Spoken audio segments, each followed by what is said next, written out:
Right. It looks to me as if our webinar has commenced live.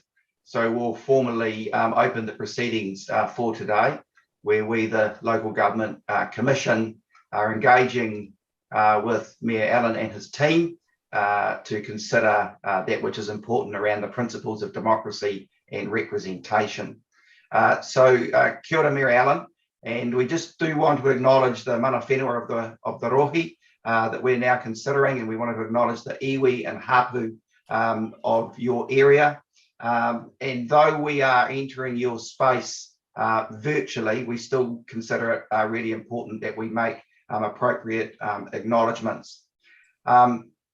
Because it's a virtual setting, introductions can also be a little bit of a challenge, but today you can see from the Commission who is here at the table.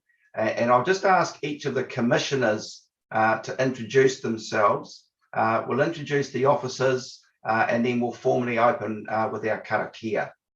If I could just call on Commissioner Piper, Commissioner Anea, and then Commissioner Bigham in that order.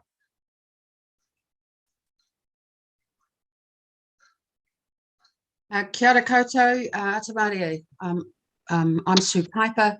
I'm a Wellington-based commissioner.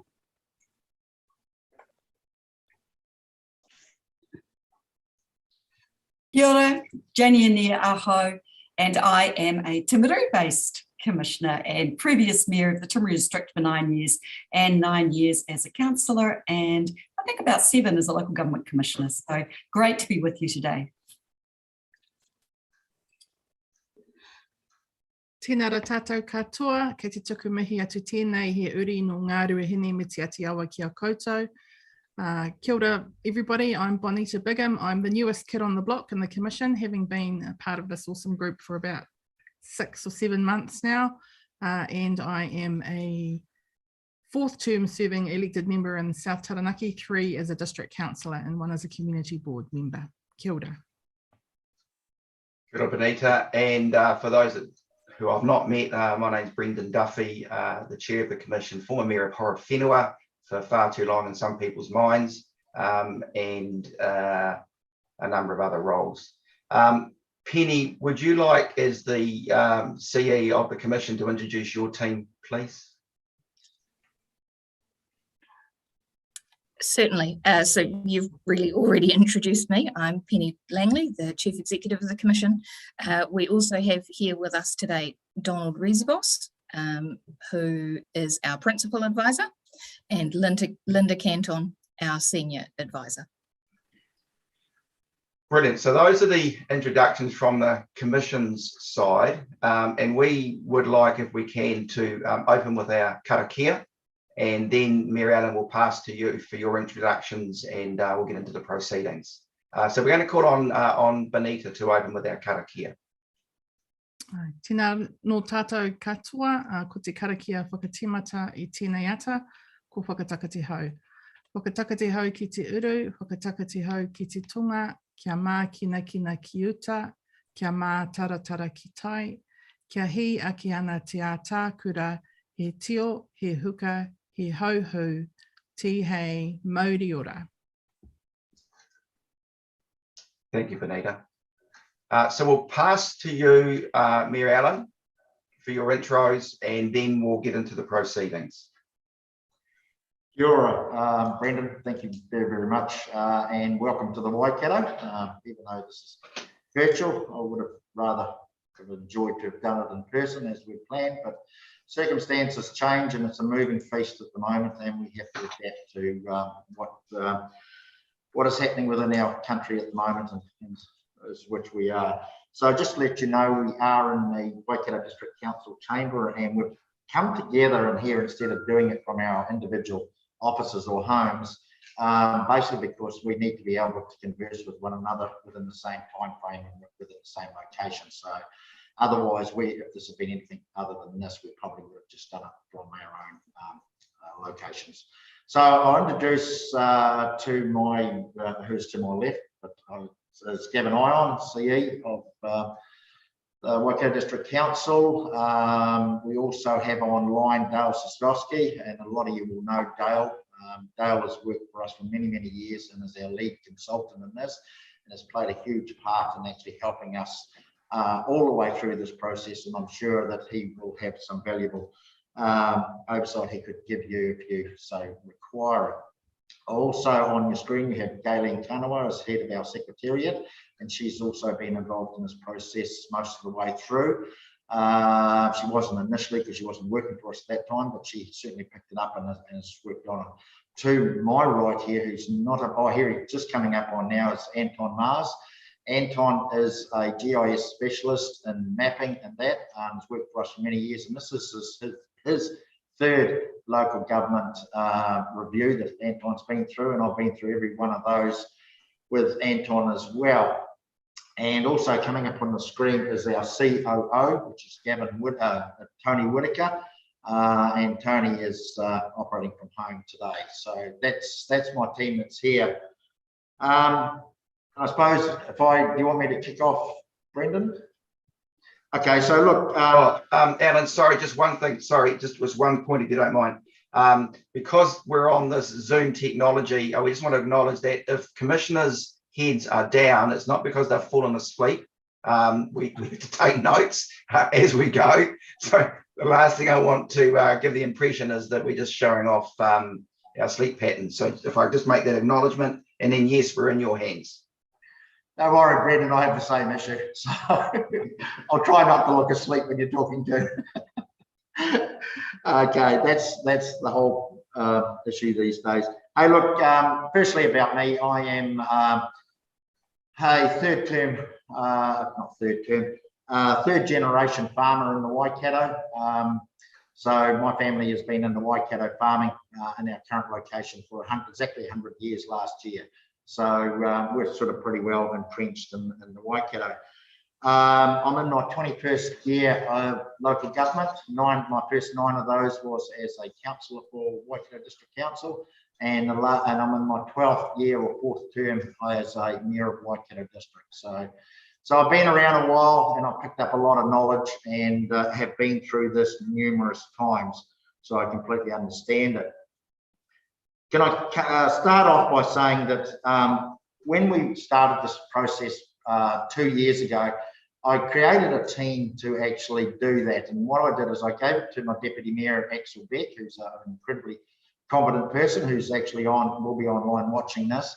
And he created a team, including myself and one other senior councillor and a number of staff, and also Dale, who was their senior advisor, along with Anton. And the brief I gave them, I says, I want you to go away and start as if we had nothing.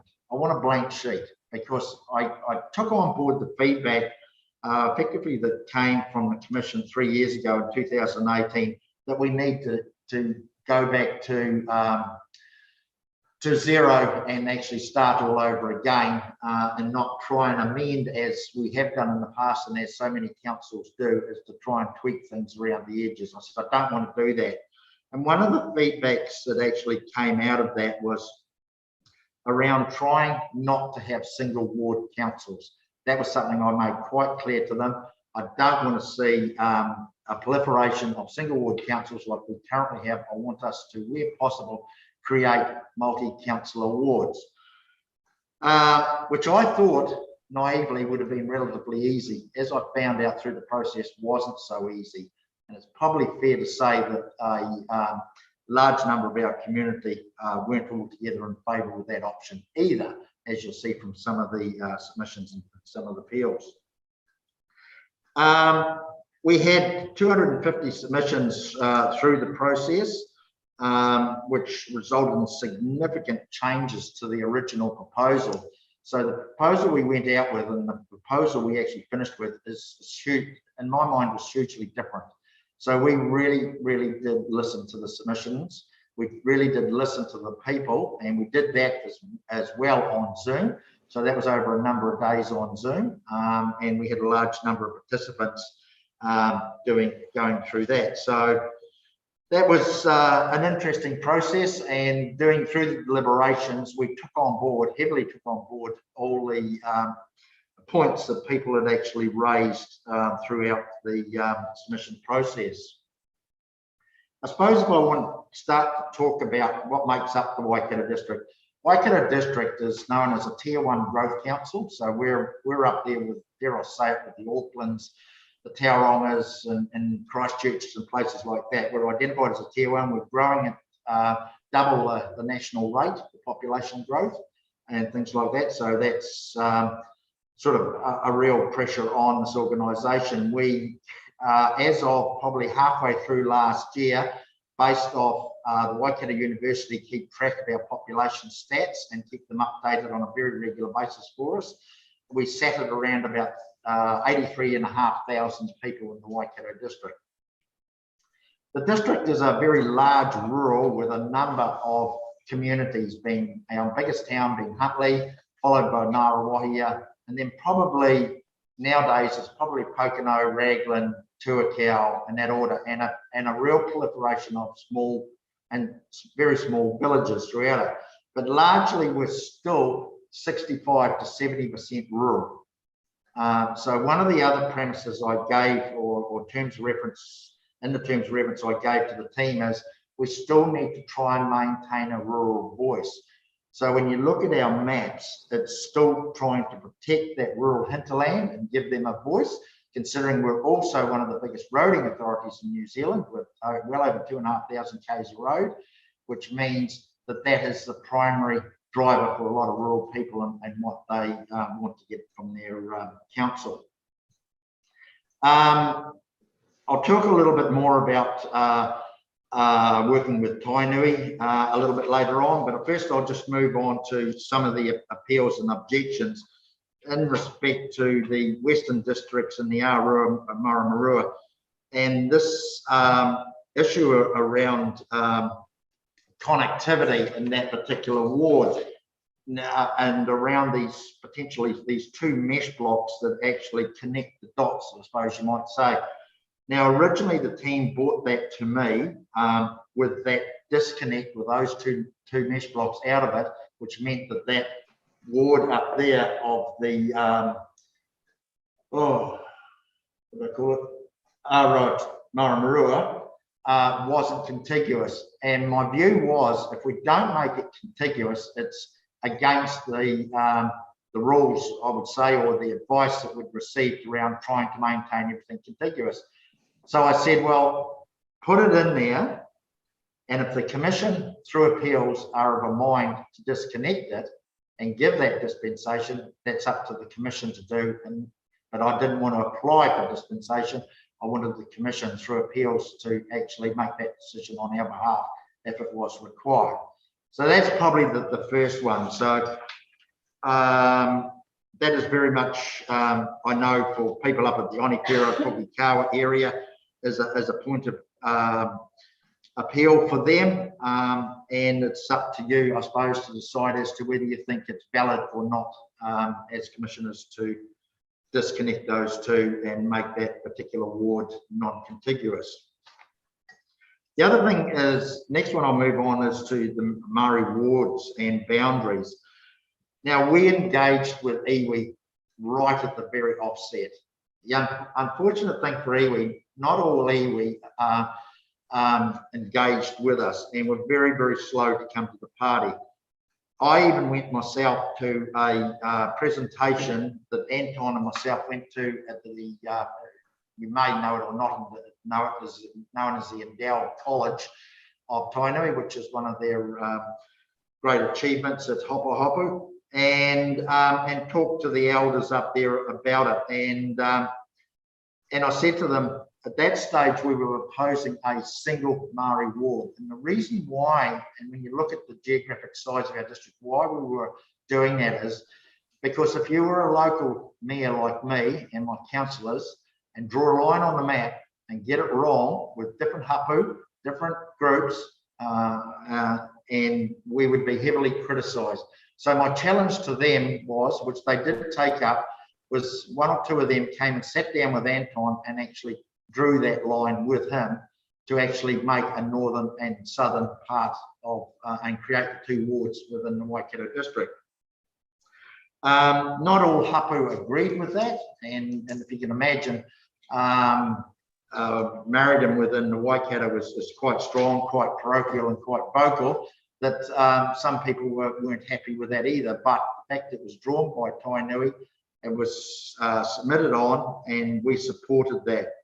The other thing that we hadn't resolved at the time, and we ran out of time, but since have resolved, is around the two names of what we now call the Northern and Southern Maori wards. So we're in support of that. We have no objection at all to those two names for both that Northern and Southern wards.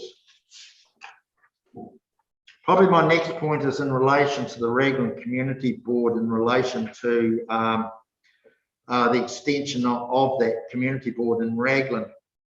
Now, I've always, as long as I've been in local government, always said that rural people like me don't connect to community boards. As much as community board people say they do, we don't. So I live in, I farm and live within the Huntley ward currently. I don't connect, or neither do my neighbours connect with the community board for services. They connect to their councillor for services, and that's how rural people operate. But some people within the community boards think it should be them, so their driver is to actually have that overlay of theirs. We extended the boundary for the Raglan Community Board to include enough area to give us what we call a division within the community board, and that protects the voice of that rural communities, Timata and those areas out west of Raglan, a voice on that community board, and it's not just people within the urban area of Raglan that are dealing with the rural sector. So the idea was to put a division in there to actually protect that voice on that community board. So we don't agree with extending the boundary Raglan Community Board. As I said, it doesn't protect the rural community. It actually, in anything, makes it harder for them and around the confusion as to who do they deal with. As I said, most rural people would rather deal with a councillor and not a community board member. The other thing here in this situation, because we've extended it, there will be a cost impact on those people who currently don't pay part of the targeted rating for running the cost of a community board. So currently in that, they are those within all our community board areas across the district pay in the vicinity of about $19 to help run the cost of running a community board. So straight away, these people would have that cost applied to them. Secondly, we are also doing an annual plan later this year, and as part of that annual plan, we're looking to go to full cost recovery of our community boards, because our community boards are costing us a huge amount of money and for a smaller group of people. So currently they're funded through a general rate component, which makes up probably 60% of the cost of running community boards, with the other 40% coming from the $19 targeted rate. So council has basically resolved that we need to actually do a cost recovery for those community boards across it. And when you start to change boundaries, because people have appealed against the process, there is cost implications and affordability issues. So those people could be facing up to $50 as a targeted rate if we were to change what we've come up with. And that basically covers me off, I think.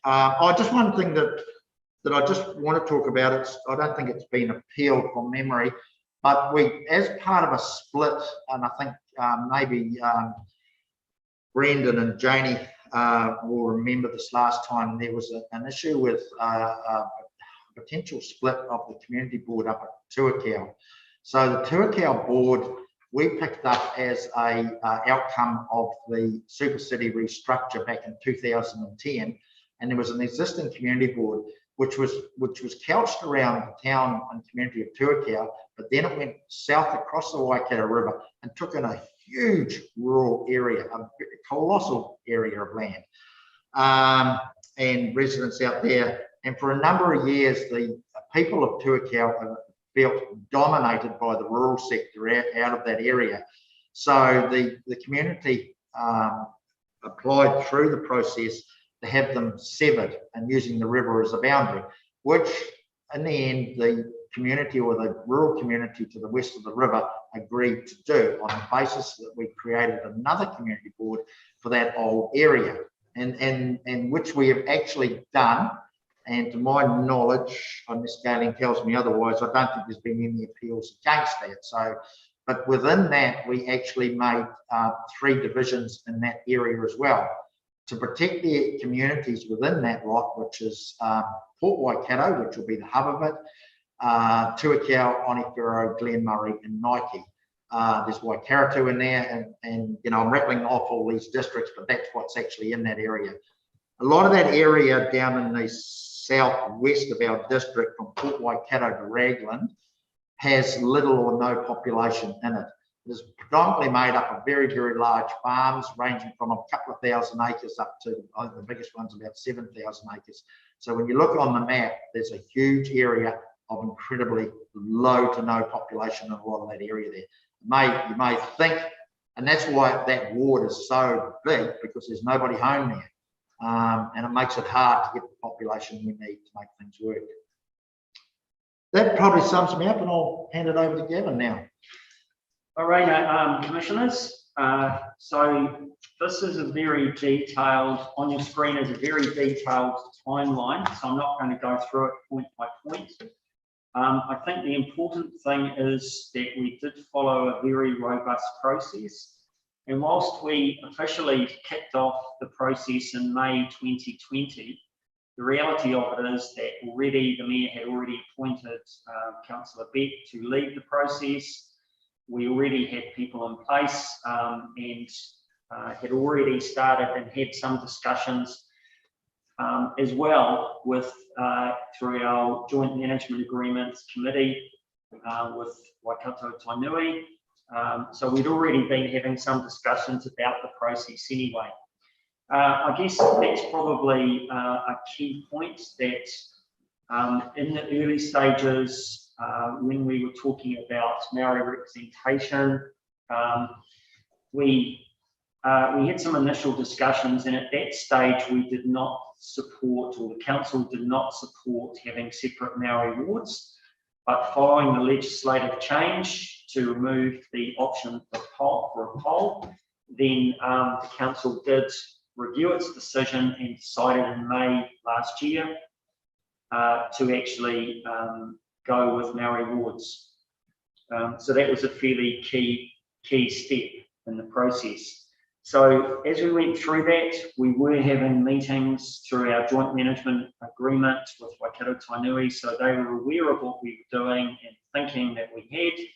And we did signal early on that we would and did anticipate that when we went through the process, we would recommend one Maori ward, or one ward that covered the whole of the district, because as His Worship put it, we didn't feel we were the key decision makers on this, that iwi actually had to make that decision, and by going out with that as our initial proposal, that gave the opportunity for iwi to give feedback and to help to be able to enable us to come up with a better solution for our overall district.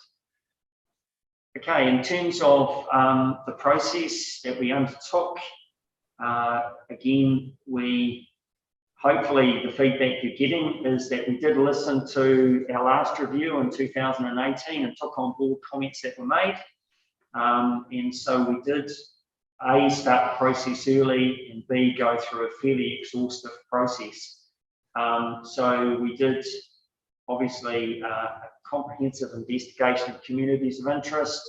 We also did survey our community as well to get advice from our community about what their initial thoughts were. We did some focus groups.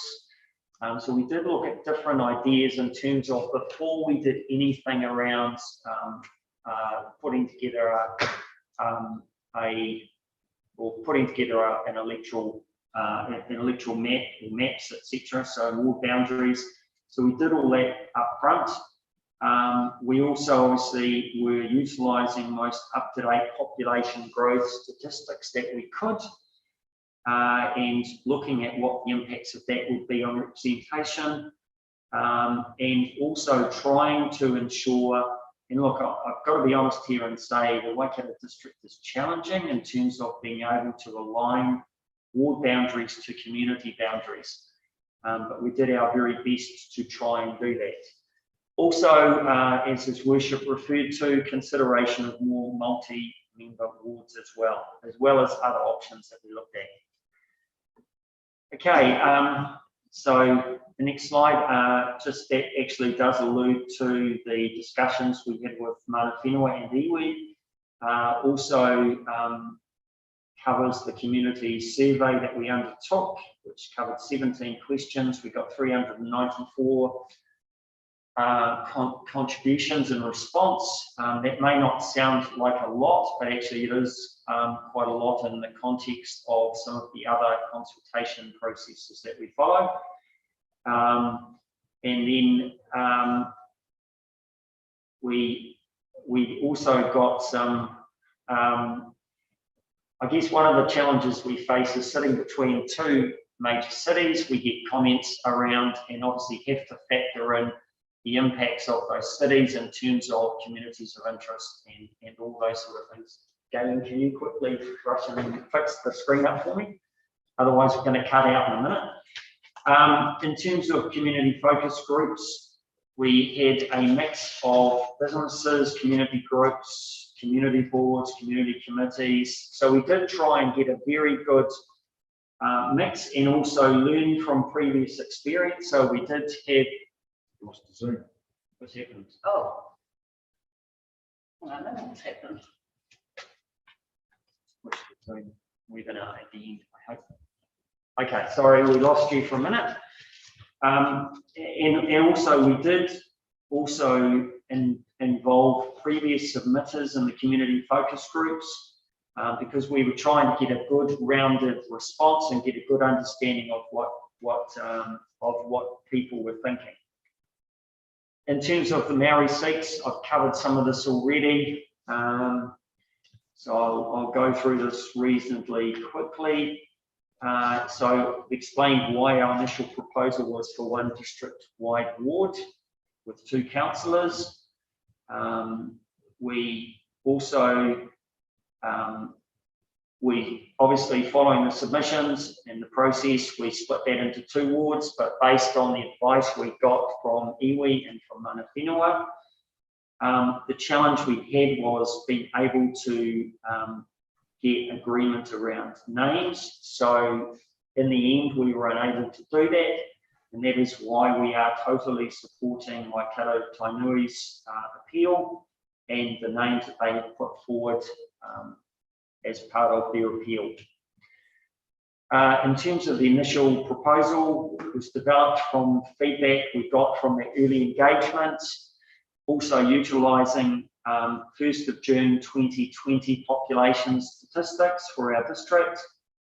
And in terms of the councillor and wards, obviously mayor elected at large, we retained or proposed to retain 13 councillors. There was general agreement around that. 2 Maori ward councillors, leaving 11 general ward councillors, and then changing in that proposal from 3 multi-wards, multi-councillor wards to 4 multi-councillor wards, and proposing that Tamahiri and Newcastle general ward resulting in 3 councillors. In terms of community boards, in our initial proposal, we retained 5 community boards, but changed boundaries to restrict them to urban limits, and also encourage the establishment of a joint community committee for Onawhiro in Murray, Nike, and Port Waikato. Obviously, that changed in the final proposal, but that was our initial discussion. We received 240 written submissions. We heard 37 oral submissions. There were 25 submitters who were in support of the initial proposal. 175 submitters did not support the initial proposal. 27 were neutral. In 13 submissions, it was unclear whether they supported or did not support the initial proposal. In terms of deliberations, we worked through the feedback we received. We worked with Anton in the room in order to actually look at what the options might be, and the council spent quite a lot of time looking at options to address the feedback we received, and obviously look to keep communities of interest together wherever it was practicable for us to do that.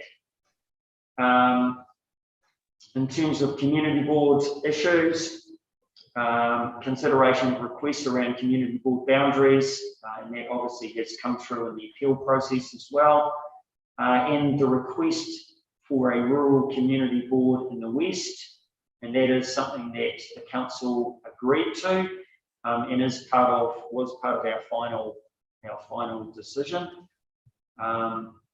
The subdivision option for Raglan to retain rural voice as per the wards, so some changes made there, and discussion with the Taupuri Community Board re possible reduction in number of members. So, and that was to reduce the number of members from 6 to 4 community board members, and that was agreed as well. Final proposal, we've pretty much covered what happened with that. So I won't go through that anymore. In terms of the appeal and objections, and this is our summary, I respect that it's not your summary, but it's our summary, that from the feedback, we feel there was one of the appeals and objections totally in support of our final proposal, one in partial support but wanting changes to names, 5 requesting single councillor wards, and they're all from the Tamahiri Woodlands ward.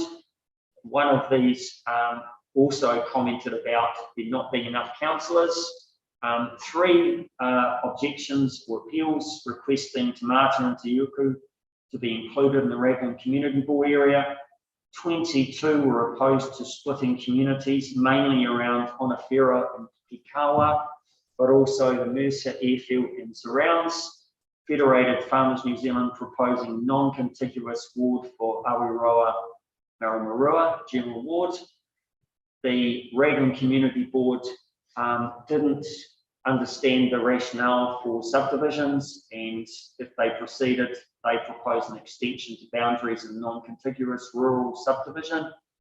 And lastly, the Maori ward names were proposed by Waikato Tainui on behalf of Te Whakakitinga o Waikato. So that's really the summary from us, Mr. Chair. And certainly a detailed summary.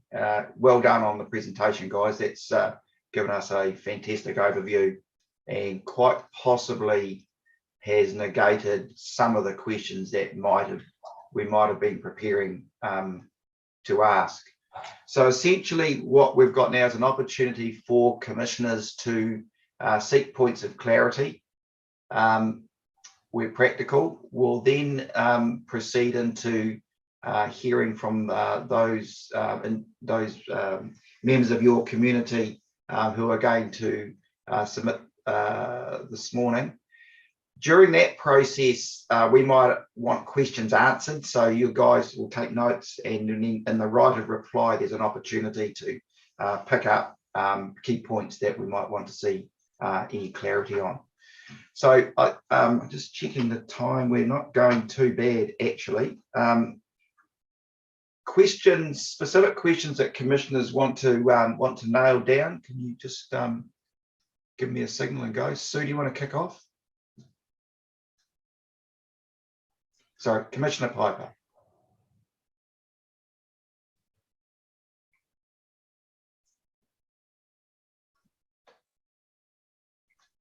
Have you muted, demuted?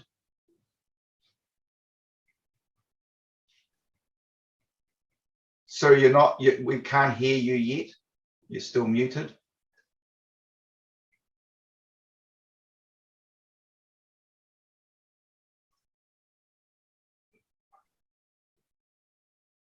Oh, hang on, now you can hear me, huh?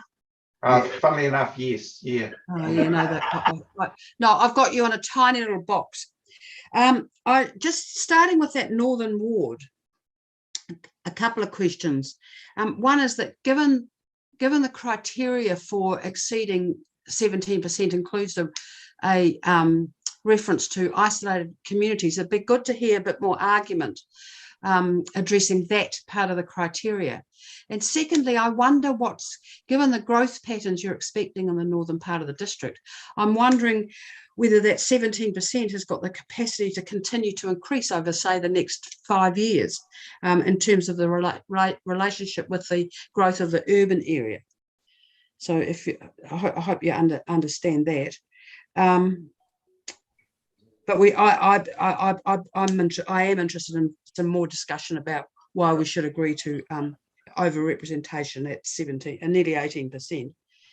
And the other question about that ward, maybe that you can address later on, is the contiguous, the connections between the rural parts of the Awarua Mamamarua wards. Did you consider at all whether there might be a corridor also at the northern, or instead of at the northern boundary as opposed to the southern boundary? And lastly, of course, a number of the submitters have discussed the Pukekawa. Is it Pukekawa? The split of that small community, the name of which escapes me at the moment, and some discussion about why that's happened and why it can work. Okay. Thank you, Chair. Thank you, Sue. So we'll leave those questions parked and they can be considered and responded to later. Commissioner Bigham. Thank you, Mr. Chair. Thank you, Council team. Just wanting to revisit the engagement that you have outlined that went on with Mana Whenua Waikato Tainui. As you would have seen, obviously in their submission, they strongly refute that appropriate engagement was undertaken, and just wondering if you might be able to expand a bit more. There was the mention, Mr. Mayor, that you went to Hopu, your worship, but what else in terms of actually going to the iwi was done, or was there reliance on the Joint Management Committee as the method of communicating with iwi at that stage? Just wanting to explore that a little bit. And I actually have another question, and I'm not sure if it's relevant or within scope actually, so I'd appreciate some guidance on this around the cost recovery for the delivery of community board services. And does that mean that in your council, community boards are considered a service rather than part of the democratic process or the democratic services as extended to all of your constituents as per your councillors? So just interested to understand the rationale, understand that it may cost a lot of money, but how is that considered to be a cost recovery activity, and how fair is that on the constituents rather than just absorbed into the democratic services? So I'm not even sure that's a question that falls into the scope. One of the great styles of Commissioner Bigham is to ask the question and wonder if it's the right question to ask. It's a great style, works every time. That's fair, there's nothing wrong with that, and we'll leave that to hear in the right reply later on. Commissioner Anea, just get the mute, sort the mute. Sorry about that.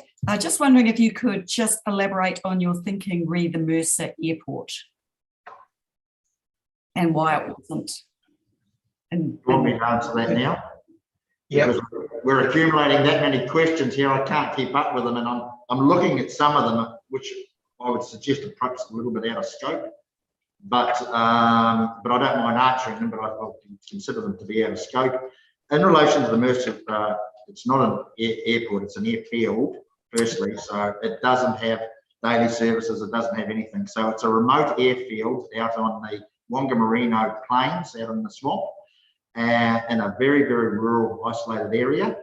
The passion around having it, and I've got to disclose an interest here, the two people who own it are close friends of mine. I but it doesn't mean to say I agree with their view on having it brought into the Tuakau Pocono ward. Is there's more passion than anything.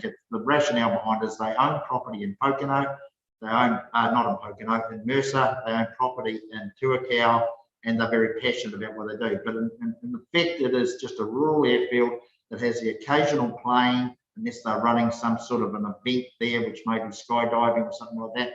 But it is not an everyday airfield, airport, or anything to that field. It is just a rural airfield that enthusiasts will use from time to time. It does have small hangar services available to it, and may have one mechanic on site, but effectively it's not a operational airport in any sense of the term. Okay, just double checking. Are there any other particular points from commissioners? Go back to Commissioner Piper.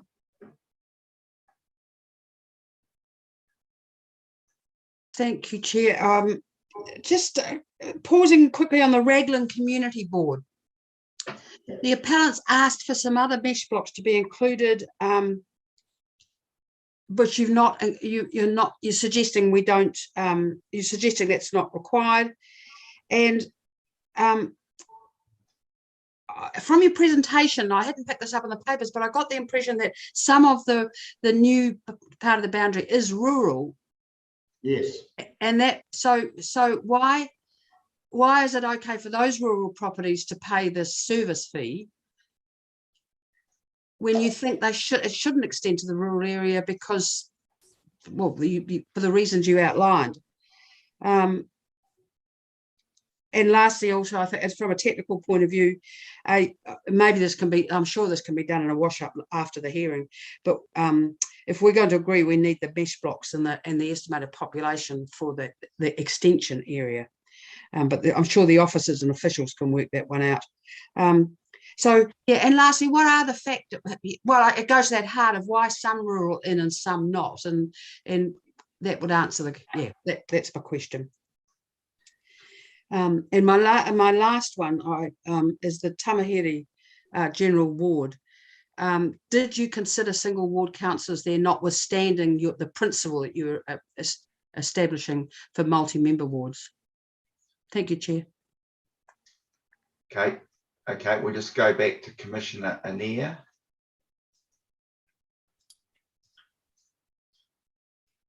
I'm okay now, thank you very much. Okay, might I drop your hand down then? Okay, cool. Do you mind, can we go back to the presentation that you made? And if we can pull the screen up. It's the page that says deliberations, direction provided page. There's just a line in the, I just need to go back and check on it. Is that practical to pull that up?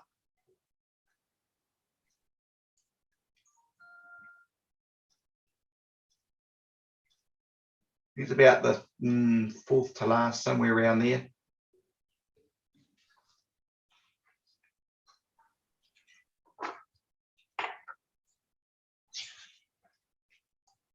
Well, what was it? Page 12. I think so.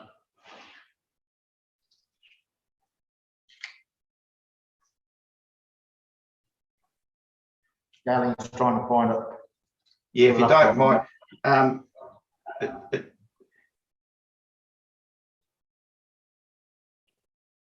Yeah, so on that fourth bullet point, local government commission feedback to create multi-member wards did not receive support from submitters.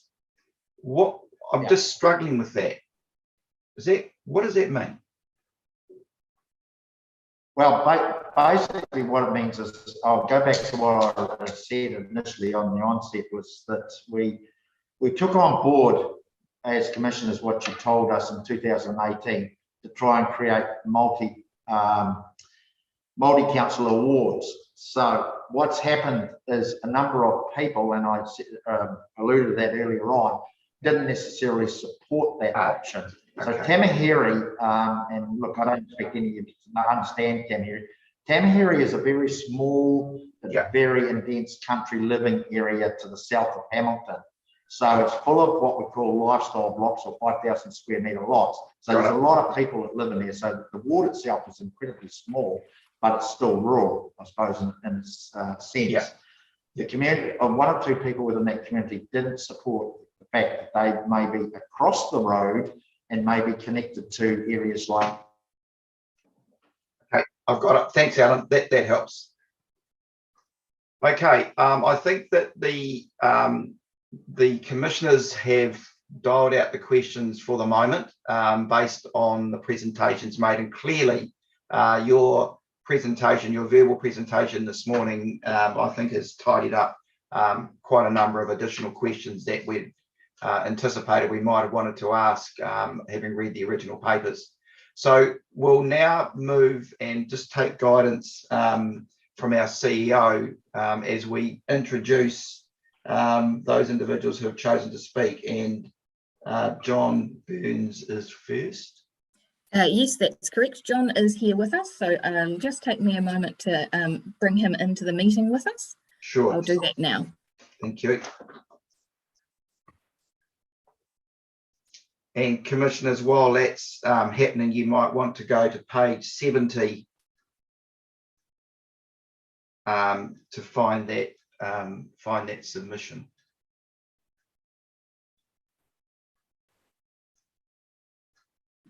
Kia ora, John, welcome. Is it reasonable for me to assume you've been watching the proceedings so far? Only about the last half an hour.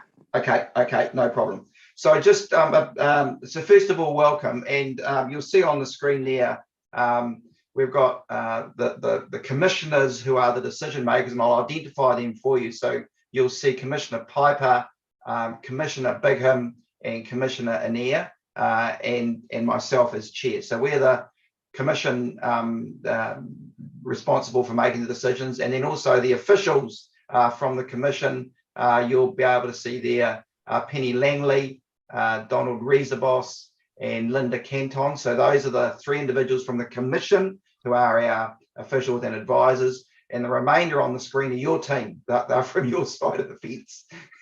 So the idea is that, well, not the idea, but the process is that you'll appreciate we've received your submission. You've got an opportunity now to make some summary comments. It's a chance for us to ask questions as we see fit, and the council then have a right of reply later on if there's specific points that need to be identified. So look, we're in your hands, and welcome. Okay, thank you. Good morning. Look, I actually put in two submissions, and I will be speaking both personally and as the chairman of the Onewhiro Ratepayers Association. However, both of our, I guess, submissions in response to this are identical, so I can jointly do them. Correct. So our I guess we're happy in general with the way that the reshape has gone ahead, with the exception of the Onewhiro and Pukekohe communities being split down the middle, and that's a big problem for us. I think within our submission, within my personal submission, and I think I counted 53 other submissions, people didn't want communities split in half. At the time, a lot of people might have referenced Te Akau as an area where the middle of the road and one side of the school was going to be in one ward and the other side was going to be in a different ward. However, now that's happened in Onewhiro. So straight down the middle of Onewhiro village, there's the triangle. I don't know how well you know the area. There's a triangle with the rugby club and the school and the theatre and the fire station. The centre of that road is now a ward boundary. So basically, even within the village zone, without even going rural, we already have Onewhiro being split in two across two different wards. So I guess, I understand we had to have that ward boundary somewhere and the numbers had to work. My proposal would be that we seek permission to have a, is it discontinuous or split that ward without the narrow highway down the middle that splits both Onewhiro and Pukekohe. Pukekohe, I think the school and the library and the church, they're split. I think they're split down the middle, but at least Yeah, Pukekohe is in the same position as us, maybe not so severely. It's sort of more a rural boundary, but yeah, straight through the middle of Onewhero. There's 2 different wards now. Do you have a constructive suggestion? At the moment, the only 2 suggestions we came up with was either to not have that contiguous boundary or combine 2 of the wards to have 2 councillors. Those would be our 2 suggestions, both me personally and as the Ratepayers Association. So again, to have 2 wards, did you say? To either combine the 2 wards into a joint ward with 2 councillors, or to remove that strip down the middle and make it non-contiguous boundary. Thank you. But all the other parts of our submission, including the community boards, having the 2 community boards, we're happy with that. So everything else is acceptable, to the community. Brilliant. Thank you, John. So I just want to check with fellow commissioners to see if there's any other points that need to be clarified from your perspectives. Brendan, have we Commissioner asked the Piper? council to tell us why they did that? Why they've done the boundary down through the villages? Because if we haven't, it'd be good to have some feedback from them. Is there a short, succinct answer on that, Mary Ellen? Just get the speaker going. Can't hear you. Can you hear us now? Yep. Okay. Morning, John, and thanks for submitting on this. Look, John's probably not quite correct. The boundary doesn't go down the middle of Onewhero. It's a little bit further south of that. So Onewhero is actually, as a community, is actually encapsulated within one mesh block. And it comes back, the mesh blocks John are talking about is that whole issue I spoke about at the beginning. So it was around the contiguous. Unfortunately, they fit into the bottleneck between the east and the west. And that's why I said we needed those 2 mesh blocks in there to make that east and west contiguous. If the commissioners are of the view that it doesn't need to be contiguous, that is your decision to make, and it wasn't our decision to make and then try and appeal it. It was better that it was left in your hands based on submissions from the Onewhero community represented by John here today. Thank you. Thank you. Can I just add, the latest maps, even as of this morning, still show that proposed boundary going straight up the middle of Onewhero to Cowbridge Road and then down Parsons Road, which does cut the rugby club, theatre, school, all of those services from the main population of Onewhero Village. Okay, so what we'll do unless is there's a different map, that's Yeah. what I've been working off. Yeah, and that's something that clearly we will, as commissioners, want to be very clear as to which map we're working to, what is the date and what's the timeline on it. So what we'll do, rather than battle that out now, we'll wait for them to write a reply to get absolute clarity as to which map we're working to and where exactly the line is. And I think that might help. Thank you. Also, as I understand what the mayor just said was that the issue here was having a contiguous boundary and not, so it'd be good to be reminded that I got it right or wrong. Yeah. Okay, look, that's been particularly useful, John, and thanks for making the effort and the work that you're doing and representing the interests of your community. You'll be able to watch as you see fit, and then in the council's right of reply, clearly there'll be a few points that need to be cleaned up for us to then deliberate. Thank you very much. Brilliant, thank you. Commissioners, we now move to page 97, and Penny, you're going to bring John Bridgman in.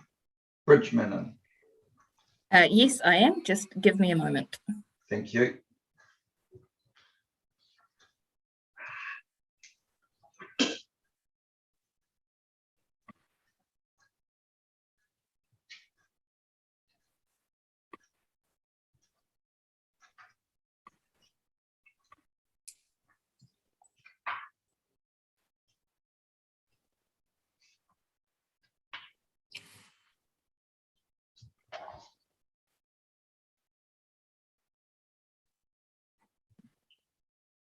Actually, I've given you the wrong number, guys. Page 98. Sorry.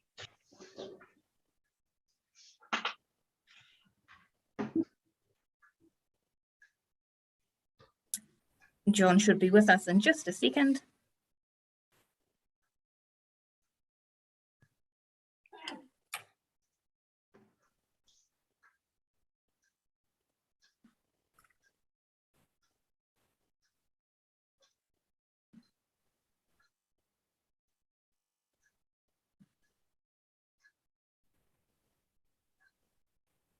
Morena. Morena, John. Are you able to put a camera on, or are you? Well, this technology, it says cannot start video. Well, Maybe. don't stress, because there's quite a number of us are in the challenged technological age. We can hear you, which is important. So don't feel uncomfortable if we can't see you.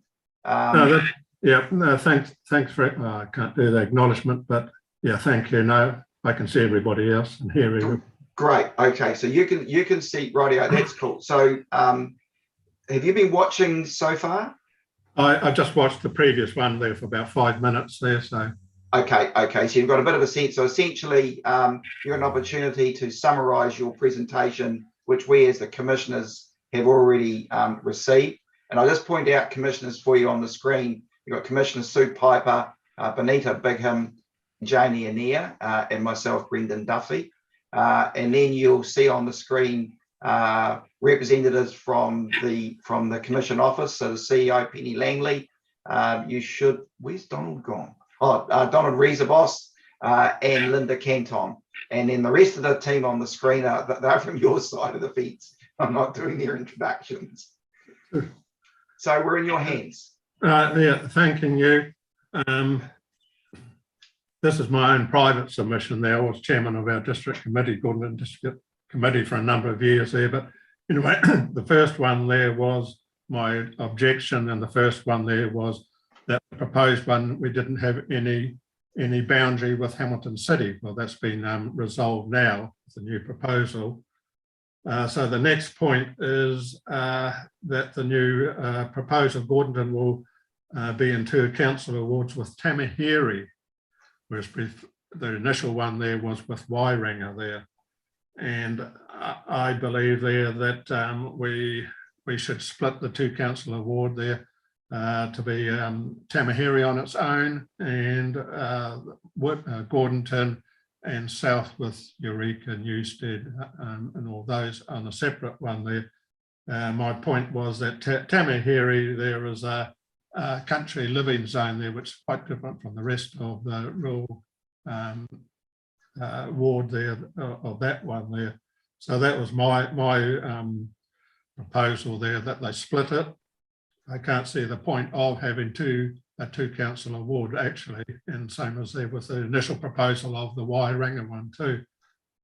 The second one was that with the different boundary changes since the initial one, that it was proposed to be the Wairanga Hokanui ward. Well, since the boundary now is on Woodlands Road, Gordonton, Hokanui Marae is south of that there. So I don't believe that the name Hokanui should be included in the Wairanga ward as it was initially. And if they do split there, that Wairanga could also include the Wairanga Woodlands ward, possibly. But that also brings in another point there that is raised since I've put this appeal in. Yes. That Woodlands Homestead itself there should be included in the south ward of the proposed Tamahiri. I don't know what name they're actually calling it. Initially it was Tamahiri Woodlands Road there, but just that Woodlands is part of Gordonton, and it has more affiliation with the south of Gordonton, going right through to Eureka, where the original homestead was. That's my points there anyway, but the main one there, what the name Hokanui should not be used in the proposed Wairanga ward. Okay, John, thank you. I think you've made that pretty clear.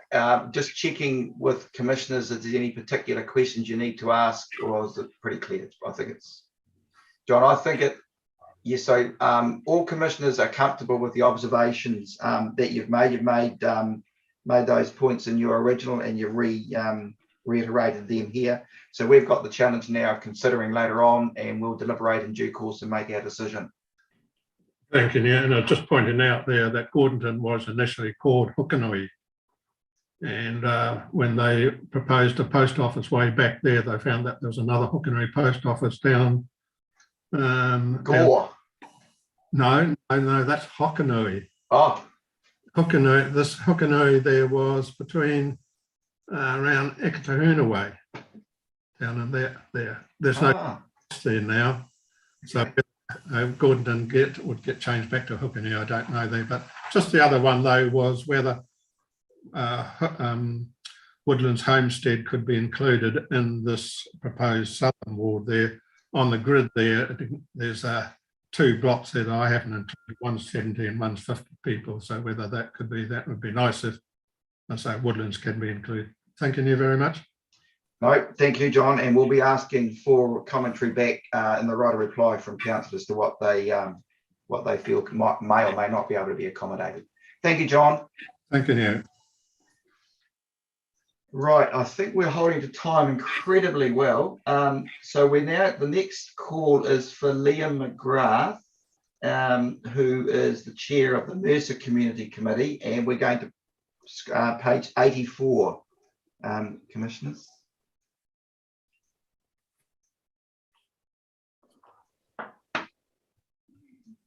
Just bringing Liam in now.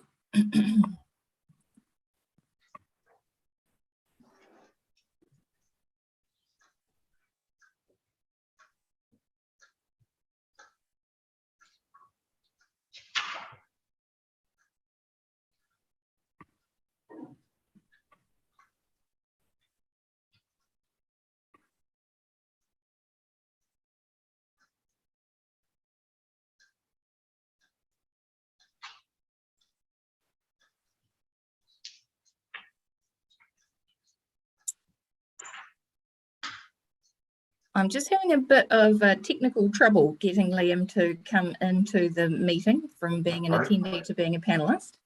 There's an error code showing up. So just if you bear with me for a minute, I'll give it another go.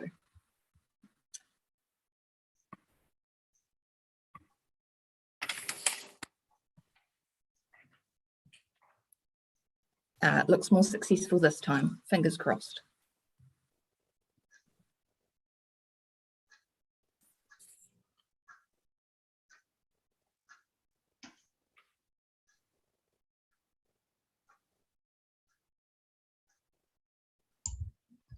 Kia ora, Liam, welcome. Morning all, thank you. Nice to see you here. Have you had the chance to observe so far? Or have you just... I've only got sort of last sort of 5 or 10 minutes, okay. But done these no before. problem. Did you see the introductions that I did prior to John speaking? No, I missed that, sorry. Okay, that's no problem, no problem. So just to give you, well, first of all, welcome. And from the Commissioner's perspective, the people that are making the decisions, the final decisions, you'll see on the screen there, Commissioner Bigham, Commissioner Piper, and Commissioner Anea, and myself, Brendan Duffy. Also on the screen are the officers from the Commission, CEO Penny Langley, you'll see Donald Rezabos, and you'll see Linda Kenton. The remainder on the screen are from the Waikato side, and I'm not introducing them, so you'll probably know them anyway. So look, we've received your submission, and your opportunity now is to express your views across that. We may wish to ask questions, and then the council, in its right of reply, might be able to provide points of clarity. Hold on for 1 second. Let me just step in and say Liam provided a presentation, so I'll just screen share that now for Liam. And if that's I can screen share it from my computer if you want, if that's easier. Sure, if you'd like to. That way you can click through as you wish. Yep. Fantastic technology. We're in your hands, Liam. Awesome. Thank you very much. I'll just screen my share and get myself organised.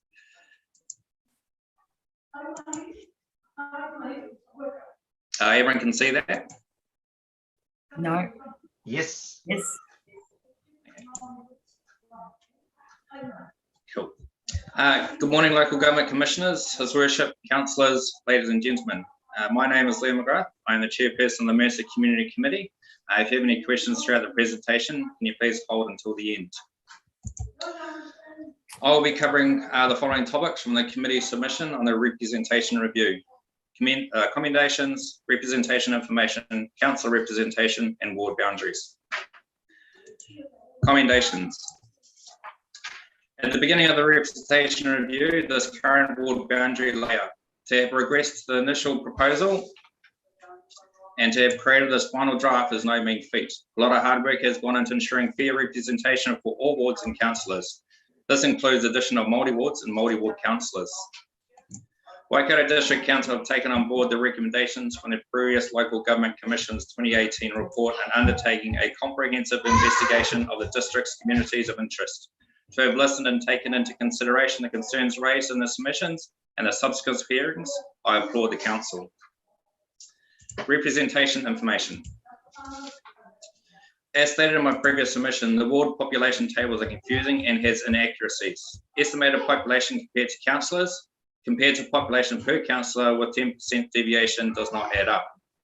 I had requested of council the current population representation for each ward, however, was given the 2018 representation review final numbers. This table was incorrect due to the final representation numbers differed due to the Local Government Commission request that the inclusion of an extra mesh block be added to the Awaroa ki Tuakau ward. These inaccuracies appear throughout various information given out to the public during the review process. As item 43 reads, this was raised at the hearing to the council with both Mayor and Chief Executive agreeing the need for a thorough review based on the most up-to-date population statistics. Council estimated figures at June 2020 for all the planning projection for the review. Council could have used the same data to create a table showing current ward population. However, they instead provided an out-of-date table based on 2018 statistics. If council could have shown current ward population, it would have given more evidence for the council to justify the need to redefine the ward boundaries. Council needs to be more transparent with all statistics and population figures when conducting such reviews, ensuring that these figures are accurate, especially with a view as important as this. Multi-ward boundaries. With the council splitting the multi-ward into two wards, a northern and southern is the most appropriate way to allocate. However, only having one councillor in each ward is underrepresenting and overworking them. Considering the large geographical area, the multi-ward councillors are on their respective community boards, therefore an expectation of 10-3 each. If the council is asking each general ward councillor to attend their respective ward community board meetings, which is only one, why is council asking the multi-ward councillors to attend 3? Not to mention there are the council administered community committees, as well as all the other community committees, residents and ratepayers committees that help inform and shape the district to ensure a livable, thriving and connected communities are created within the district. An increase to 2 councillors per multi-ward would alleviate the demand of the councillors and stall for within the initial proposal of having a preference of between 14 to 18 councillors. Ward boundaries. Overall, the council has succeeded in creating a fair representation by considering communities of interest. However, the Tuakau Pokeno ward only has half of Mercer included.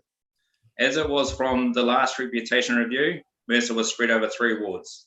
Our submission requested to include all of Mercer in 1 ward, of which was heard and 90% satisfied. However, it did not include the mesh block that included the Mercer Airport. On appeal to the Local Government Commission, the mesh block was given approval to be included into the Awaroa ki Tuakau ward. Much like the COVID-19 border that was put in place last year, it divided our community as one half of Kohiroa Road in Mercer was inside the affected area, being level 2, and the other side being level 3.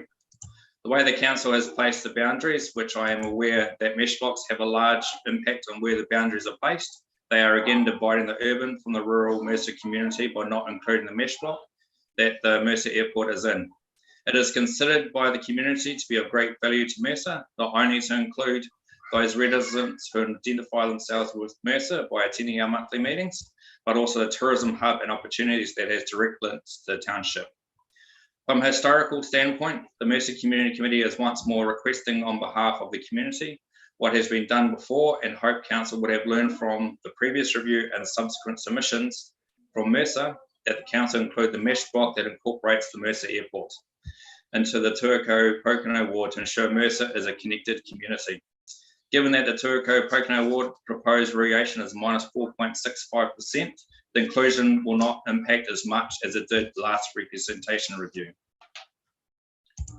In summarising, commendations for Council to have carried out this comprehensive review to fully restructure the district and to include the new Māori ward is a testament to the hard work put in by all. Representation information.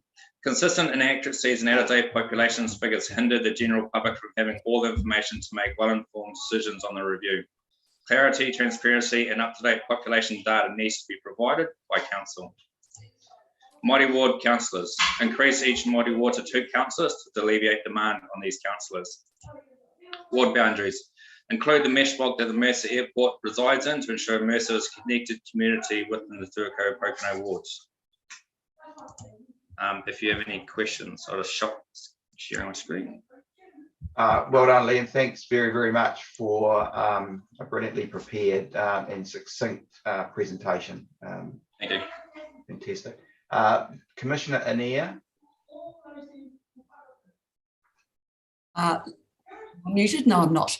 Liam, thank you so much for your excellent presentation. No worries. Your wish to increase Māori ward representation from 2 to 4 Yes. would, in fact, need the council in total to increase to 20. Did you realise that? I thought there was only, the council stayed the same. I thought it was only 13. Was that, okay, sorry. Oh, so do you change your mind in light of that information? No, I think there still needs to be at least 2 councillors, like I explained, just the geographical nature of the Waikato district. It is spread out far and wide. Maybe an extra overarching Māori ward councillor just to help alleviate, because if the councillors can't make it to every single meeting, then there could be a portrayal that they're not having any input, they don't care about communities and that sort of stuff. So just asking them to attend all their respective board meetings and stuff, I believe is just way too much to ask of one person, given that they're not all in one area, they are spread out over different districts. Thank you for that. I really understand it. But I just wonder, so you don't have any kind of problem with the size of the council increasing to enable that to happen? No. No. Thank you. Commissioner Bigham. Kia ora. Thank you so much. Great presentation, really succinct information. Thank you. Appreciated the time you took into pulling that together. I know that's not a mean feat, blinging PowerPoint. Just interested in your comments around the Mercer Airfield and wanting to understand, and it's not a question that I thought to ask the council, but is there a high population in that specific mesh block you're asking to be included, or is it just the fact that it happens to be the Mercer Airfield and therefore you want it included in the Mercer, the whole Mercer whānau basically? Yeah, it is to include them. Where that mesh block start is literally next to the Mercer School, which is right in the township. So it is still quite close where that mesh block actually starts. And I couldn't find the latest figures for that particular mesh block, but I believe from the last representation review, there's still about 200 people living in that whole mesh block. So it is still a substantial amount of people to come into the Mercer. And again, it is named after the Mercer Airport, so there is that link. So if it is in another ward, it's like, well, should you be going to the other ward councillors? And there is that potential of, well, if it's in a different ward, then is it that ward council doing it, or is the other ward council do it? So there could be a little bit of to and fro between who's actually doing it. Plus, if one person has an issue, and then on the other side of the road, the other person has an issue, then council potentially has 2 requests for the same issue. Whereas if it was under the 1 ward boundary, it could be dealt with in a quicker time manner. Kia ora. Thank you, Liam. No worries. Commissioner Anir, were you and I involved in that decision last time around for that airport strip? I can't believe this is back again. I thought we solved it last time. Yeah, that was my understanding too. When I saw the mesh box was included, I was going, oh, serious? But I don't know. It is what it is. And like I said, I understand that mesh box do play a major part in how boundaries are formed. So, yeah, okay. I can see Donald nodding. Rightio, are there any other, hold on. The other point in your presentation, very strong observations around what population stats were used. Yep. So in terms of the right of reply from council, we'll be looking to get complete clarity on that issue. Was it 2018? Was it 2020? Those are important questions for formal clarity. So we'll leave that with council to respond in their right of reply. okay, thank you. Right, Commissioner Piper. Thanks, Chair. Liam, thank you for the presentation. I wondered if you could send a copy to the officials. I'd We like already have a copy. Oh, we already have a excellent. copy. Well, good thinking, both of you. Okay, I think we're done there, Liam. And look, to be frank with you, that was a very good presentation. You got compliments from all three commissioners. We know it's not a 5-minute exercise, but it was succinct and clear and particularly helpful. So, and well done, and thanks for what you're doing in your community. Good stuff. All right, thank you for your time and allowing me to speak. Thank you, Liam. Okay, commissioners, between Sorry, us. Brendan. A question for the council. Sorry. Do they fund the community? Do they fund the community committees? Do the community committees get any funding from council? I'll be interested in that answer and their right of reply, please. Yes, we'll get clarity. I think it's no, but we'll get an answer. We'll get an absolute answer. And sorry, Brenda, just to add to that, because that's a question I had, and the function of the community committees as opposed to community boards? Okay, right. Definition. Okay, that's good. Thank you. Right, between us and morning tea is Rosemary. So we'll call Rosemary Costa in and go to page 80, commissioners.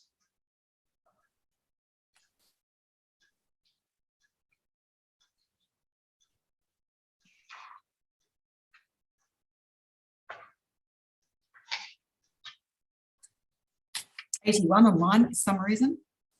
Only because it's an error on my part, it's 81. Okay, thanks. It's 2 errors so far. Kia ora, Rosemary, welcome.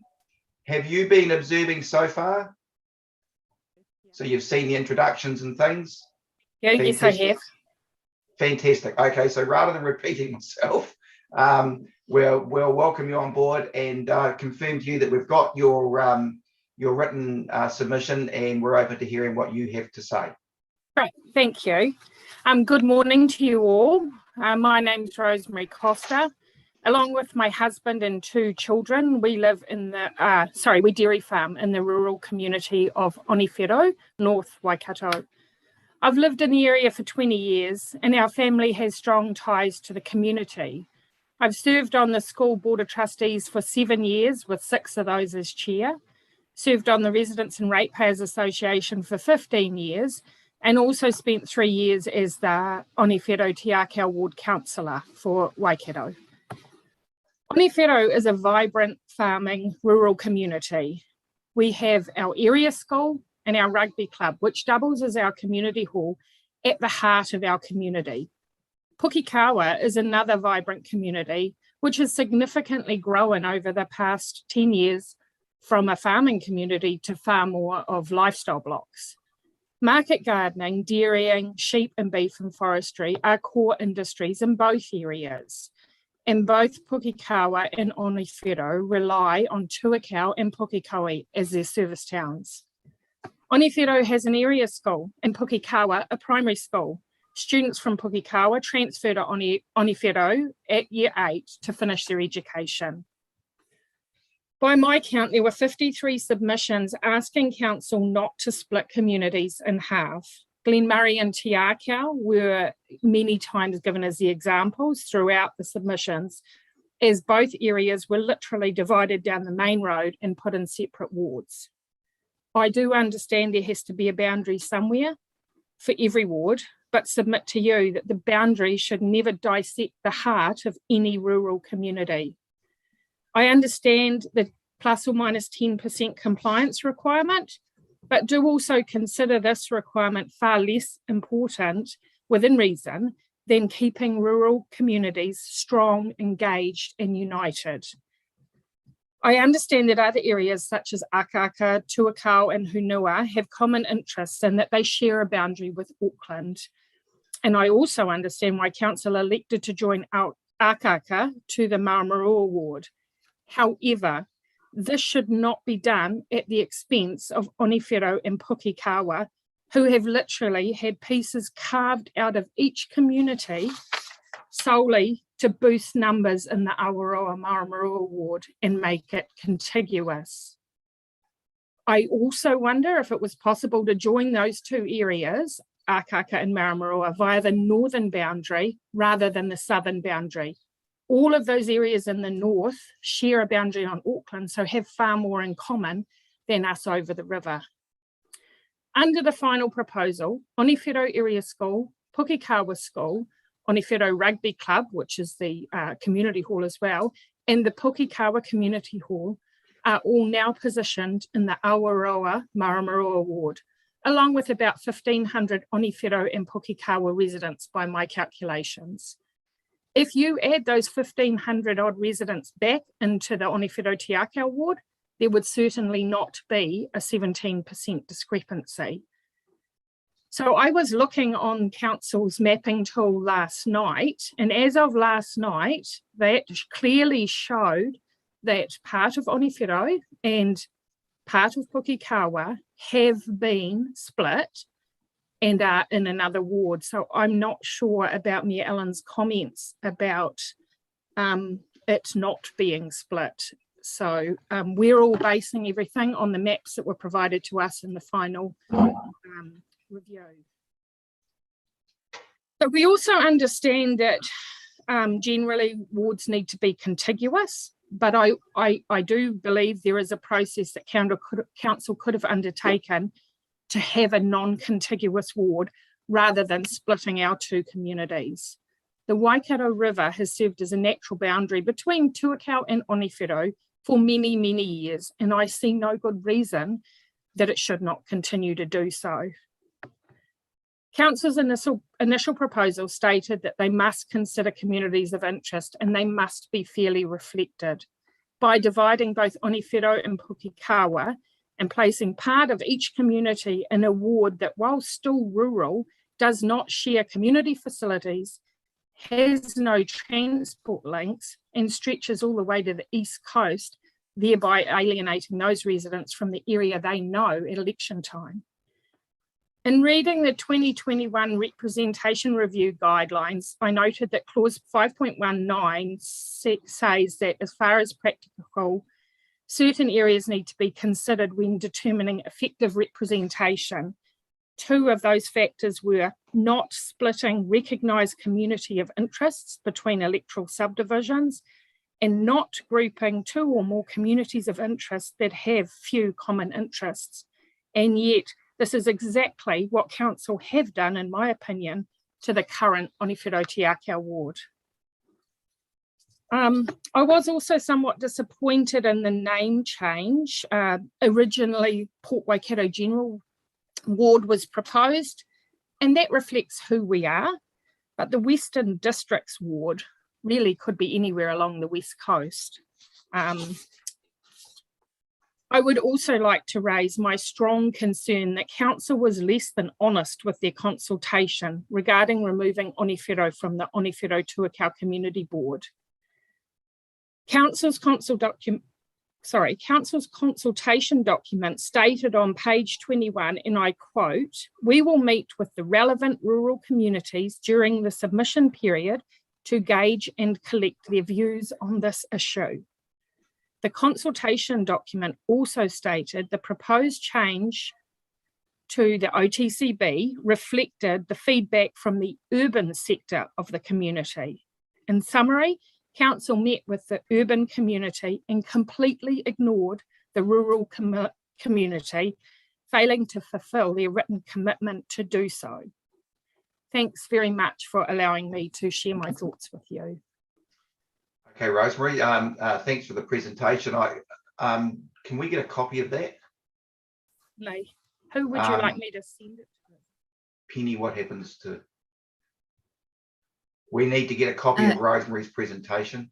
Yeah, please. absolutely. So I believe you would have been contacted by Lee Carter, so you should already have Lee's email address. If you pop it through to her, and then I'll get in touch with Lee and we can make the right connections. Brilliant. I think it's important. There's quite a lot to pick up in there. Questions specifically, Commissioner Piper.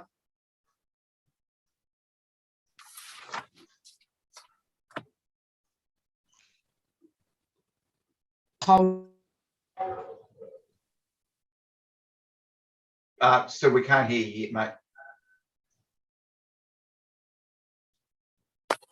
There you go. That'll work. Thank you for that.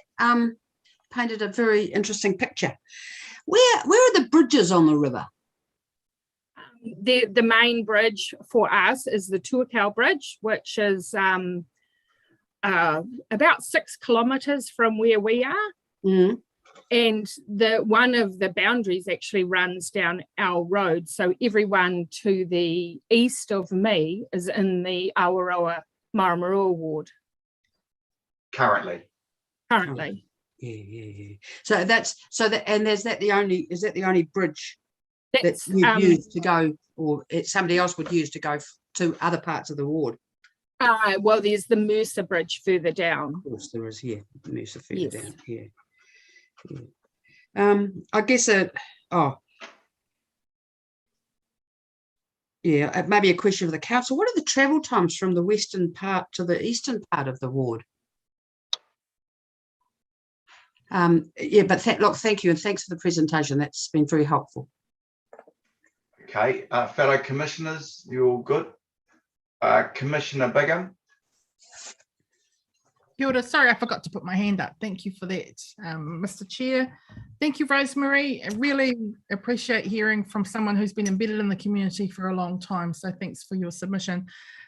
Just in regards to the comments that you made around the Mayor's previous comments around the boundary actually falling a bit to the south of your community and cutting it in half.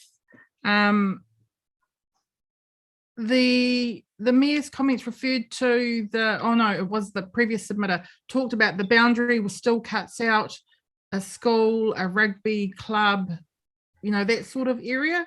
Is that area that's potentially still cut out, with that boundary highly populated, or is it mainly services like the school and the rugby club? Are there residents living in that area that you can help us? Absolutely, there are. And I sort of tried counting the population on the mesh blocks last night, and I got about 1,500 residents. Oh, okay, thank you. So that's the 1,500 that you referred to as that, but that's been cut out. Okay, thank you. Just needed to clarify that for myself. Actually. Yeah, go, Sue. I didn't realise it was on.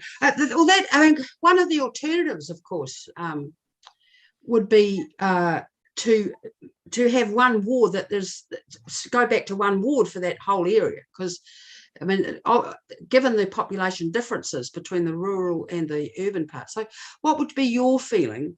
Should the commission say, well, given that it looks like the mesh blocks are being partly balanced to meet legislative requirements of plus or minus 10%. What would your reaction be if that ward reverted to that whole area being one ward with, presumably with 2 councillors, but we would have one councillor, I believe, and yes, that's exactly what we want. The river's always served as a natural boundary. And I personally believe it should remain so. I understand what council was trying to achieve, but I don't think taking our community apart to make a contiguous ward is the right way to go about it. And as I did mention, there is the northern boundary that potentially a corridor could go through there. and I would have loved to been able to sort of show you that, but the mapping thing isn't that easy to use. So yeah. Okay. Yeah, and because of the virus, we're many kilometres away. We can't come and look. But thanks, that's been incredibly helpful. Okay, I think so. In the right of reply, it would be useful to understand, Mary Ellen, what actually happened in terms of the commentaries around the consultation, page 21 of the consultation document. From your perspective, were the rural people engaged with, which is Rosemary saying they weren't. We just need to hear from your perspective a response, I think, in that particular space. And also with the mapping, again, in relation to the mapping tool that Rosemary's identified, we seemingly, as per the previous submitter, there seems to be I'm not going to say confusion, it's the wrong word. We need some clarity around which maps, I think, just to negate some So of the... maybe if you don't mind, we're accumulating a colossal amount of questions here. Can I just answer that one specifically so we can actually park it, give you an answer to it? On the map? Because I think, yeah, look, when John presented, John made reference to splitting the community of Onefero, and he talked about the school and the rugby. My interpretation of what he said was the boundary ran up that particular road that split the rugby club and sports grounds from the school, which it doesn't. It's on the other road on the other side that Rosemary's talking about, which is the one that when you come to the intersection bears to the right. The way John interpreted it, I took it as it being the one on the left. And I know you'll never understand what that means because you can't visualize it. But well, I think the best way to understand, the best way to understand it is to give us a map that shows it. Yeah, and I've been looking at a map here with Anton, and we're happy to share that map with you. So Rosemary is right; it does split that community, but not in the way that John sort of described it. It does. Sorry. Okay. So the mapping tool that I was using last night, Council's mapping tool, shows that both our rugby club and our school and Pukekawa School and Pukekawa Community Hall are all in the Awaroa Maramarua ward. Okay, so what I'm going to suggest is that we're going to break for morning tea. We have to have utter clarity around which map we're making a decision on. And that means the council, the community, and the commission need to be singing from the same map. And I'm not comfortable that we've got that at the moment. So it behoves the council to provide us the map that they believe is the most accurate map. And then the commission can make its considerations from there. But right at the moment, there's elements of confusion that are not helpful. So a physical map with the appropriate, correct, accurate lines on it is something we are going to need to have sorted. So Rosemary, thanks for your presentation.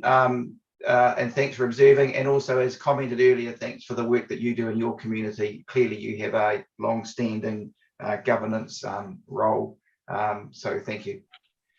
Thank you very much for hearing me.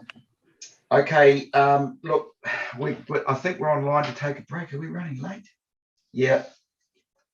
Where are we? Oh, right, perfect timing. We'll take a break now, everybody, and we'll reconvene at 10:55, 5 to 11. So Penny, what are the protocols from here? So just a reminder that we will continue our live stream through the course of the break. So when you pop away, if you can make sure that you switch your cameras off and put yourselves on mute, I'll just put up a wee slide so that anyone who's watching our live stream knows what we're up to. That's about all the notices that I have at this point, I think. Brilliant, thank you. We'll reconvene at 10:55. Just before we go, could I just ask Linda if you could work out the number of people in that Mercer Airfield mesh block, please? Or do we need to ask the council for that? Looks like it's... The mesh, I can't see the mesh block figures from the information that the council's given us because they're overlaid. Okay. So we can ask the council for that. Thank you, that's great. Right, guys, we'll take a break.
Don't say a word. What about? Right. What is the time? 3 minutes to go. Oh, yeah, we're going all right.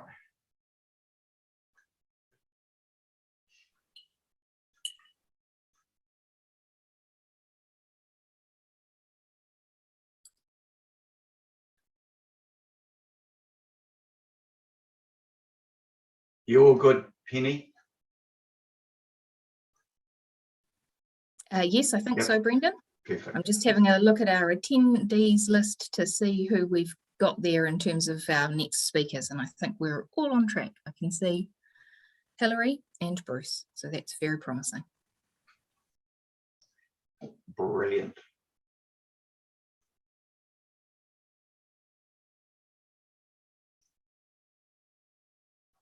Dale, is that map thing pretty rapidly able to be sorted?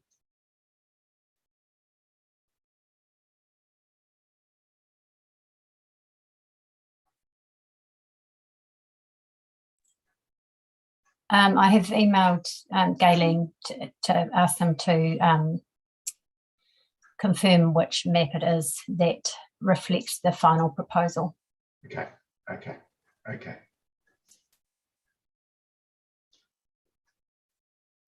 I'm just wondering, yeah. Quite good to get it and put it on a screen and show it so that everybody's.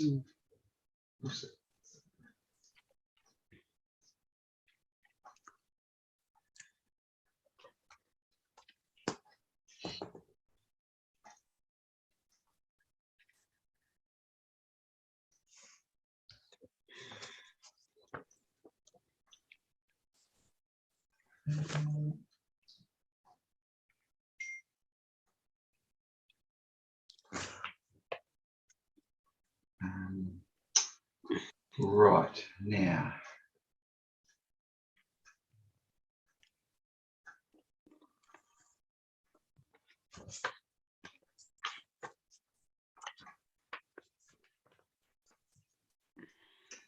What are we at? Page 89.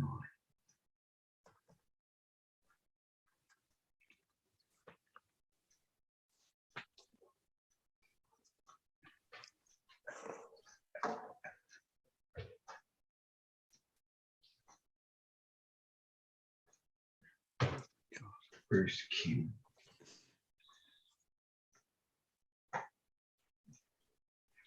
Okay, I think we can reconvene. We're spot on time, so we'll formally reconvene. Welcome everybody back. And Penny, you'll call in our next submitters, who are the representatives from Federated Farmers on page 89. There's a submission paper there. That's right, they should be with us shortly. Thank you.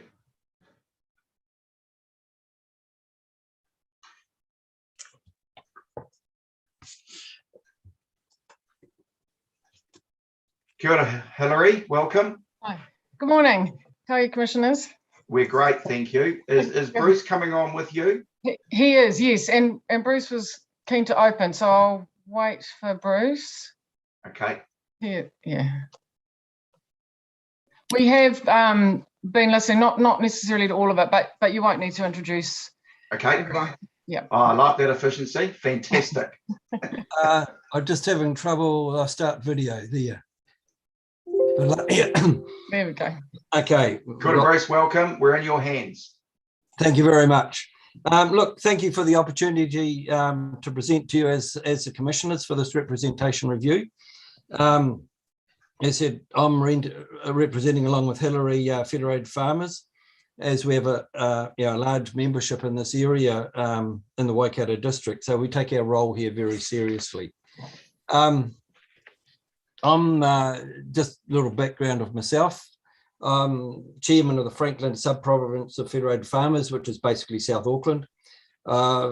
I was been chair of, historically, I was chair of the Board of Trustees of the Glen Murray School and was actually on the school committee before we had trustees, became trustees. I've been on the Glen Murray Hall for 45 plus years, and I was also chairman of the Onewhiro Tuakau Community Board for a period there as well.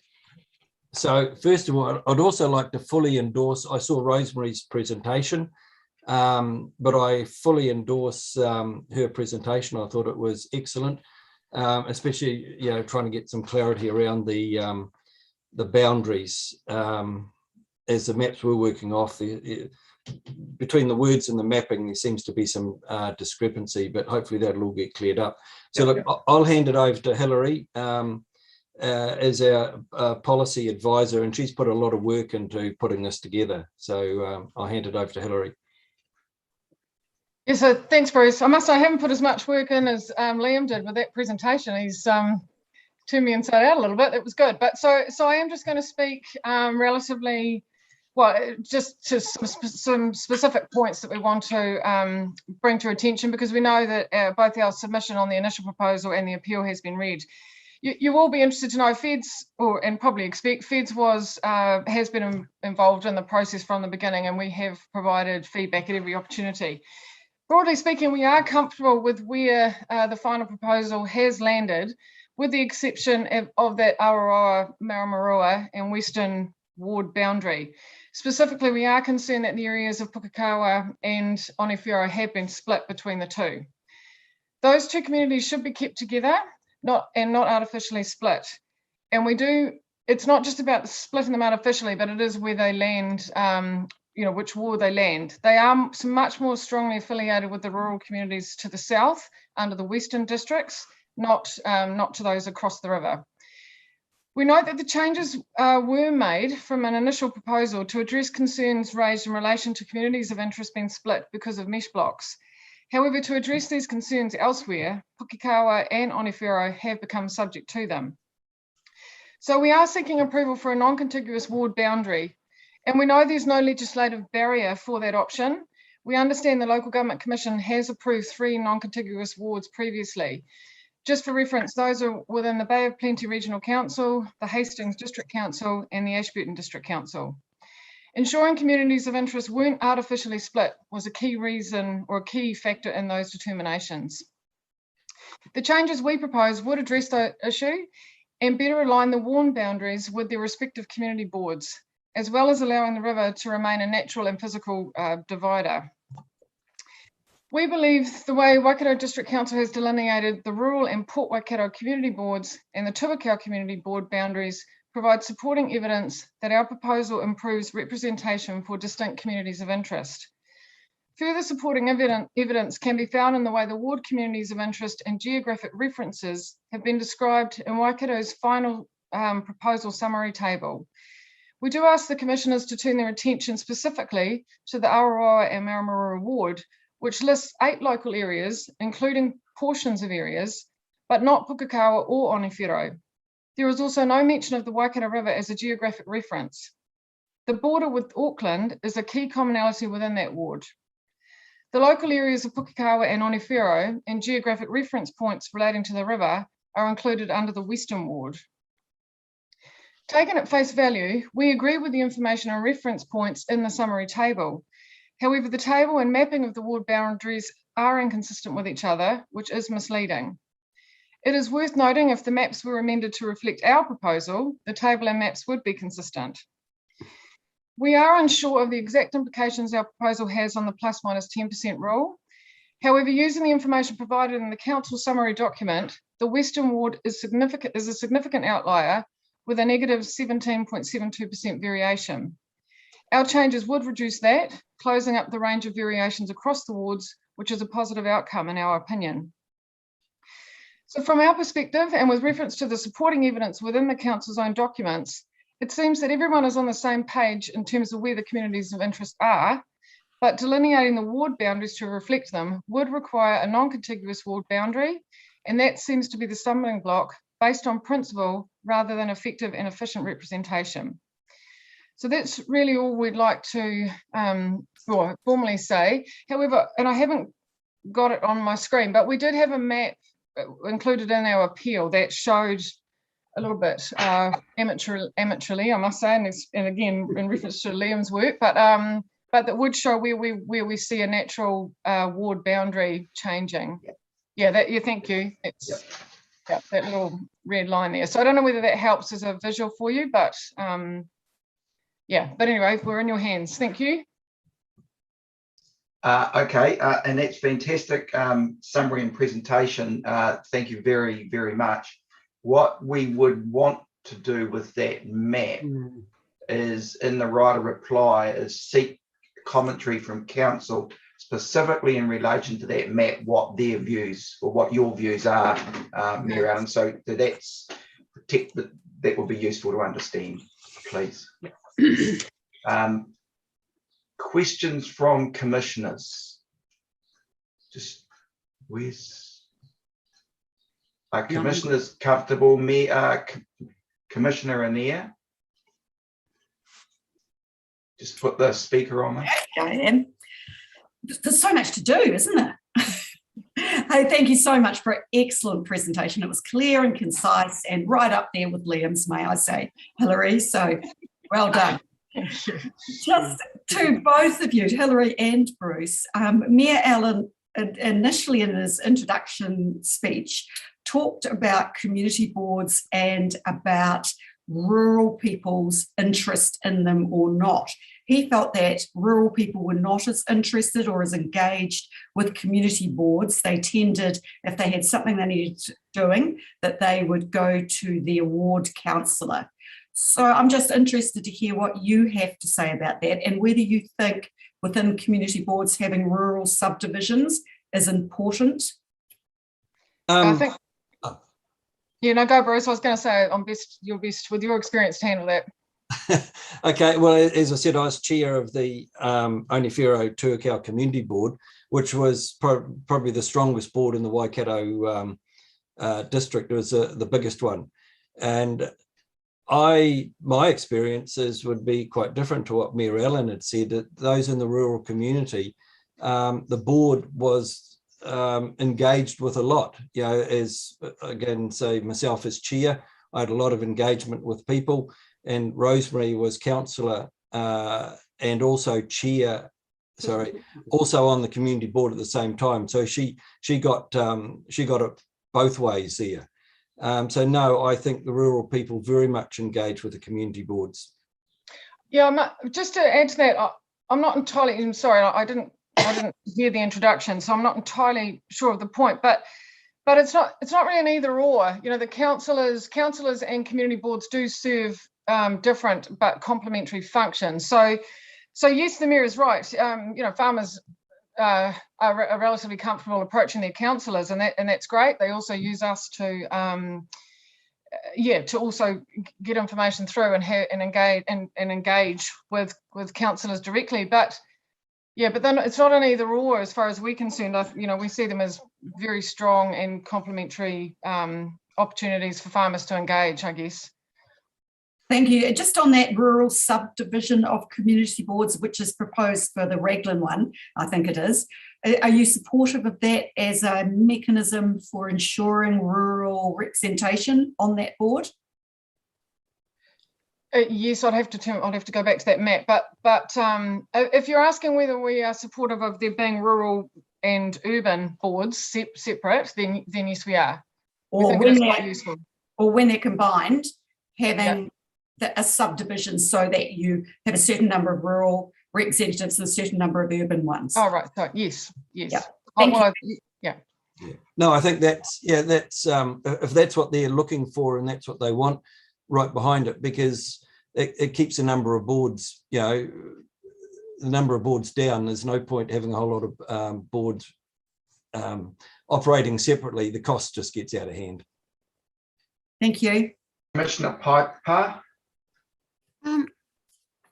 Sorry, but can I get some advice maybe, and maybe it's later, but now that I study carefully the Fed's map and then look at the district, is the fact that you have to get from one part of the proposed ward to another, you have to go through a second ward? Does that make it contiguous? Or is there a bridge across the that must be the Waikato River. Near where the boundaries that butt each other, you can throw a stone over the river from one part of the ward to the other. That is to the west of Tuakau. I mean, how is there a bridge there, which means it is contiguous, or is it contiguous to the extent that you can swim the river? Look, the map that we're looking at here is to try and pick up where the river, where the bridges are. It's yeah, the clarity is not that good, but yeah, to get from Wairanga, the Western Ward, yes. So if what's proposed, if you're over the Arkak, which is that ward to the east, you'd have to drive through Tuakau, or if you're in the southern ward, you come across a bridge. So I'm not sure if you're meaning Commissioner Piper. At the moment, the way that light blue, Maramura ward is defined, physically, the river does separate. It's already non-contiguous if you're talking in a physical sense. If that's what you're asking, I'm not sure if you are, but. Yeah. That's exactly what she's asking. Yeah, right. Okay, yeah. So it's already non-contiguous in a physical sense. We're just asking for that non-contiguous gap to be bigger, I guess. And so still in a physical sense, but it would be bigger because, as you'd see, that ward of the Tuakau General Ward would be the piece of the puzzle that needs to be crossed. If that. Yeah, hence my question to the council much earlier about did they look at having it contiguous across the northern part of Tuakau Pokeno ward rather than the southern part, which is the bit that you two have been talking about. So thanks, that's helpful. Yeah, I think that idea of the northern across the top then gives a common boundary all the way through, if in commonality with Auckland, if that is, it makes much more sense than going to the south, put it that way. Okay, I think we've got a pretty good handle on the discussion there, and clearly in the right of reply, as we've already said, the council will have some commentary that they'll wish to make, and then it looks like the dear old commission has got some decisions that it's going to have to call on. So wish us luck. Good luck. Yeah. Look, thanks to both of you for the presentation, and clearly the work that continues to go on in your communities. Great effort. Thank you. Thank you very much. Yeah, thanks. We're now looking for we've got a team of Charles, Leo and Sue, who are representing the Tamahiri Community Committee. Yes, that's right. They're all with us. I'll just bring them into the meeting now. I think Sue might be having a few technical difficulties, but hopefully she'll be able to join us. I'll just work on that now. Thank you. So you might want to drop your hand down on your screen when you get organised.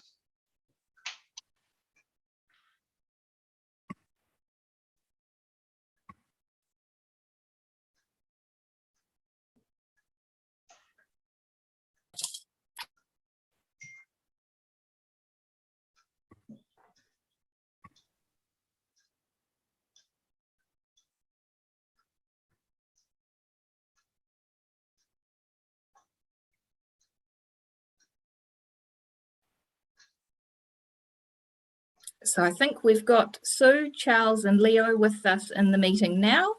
Brilliant, thank you. We can see Sue and Charles. We've got a photo of Charles, sorry. We can see Sue in the flesh.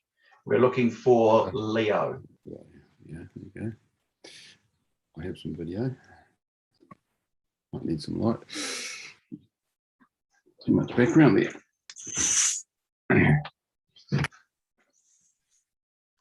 Make it easier. That's better, Charles. We'll just see if Leo is going to come on. I can hear you, but I'm not on the screen. What do I do? Bottom left-hand corner, you got some start video. Oh yeah. Okay. There we are. We're in action. Technology works. Well done, team. Look, thanks for coming on board.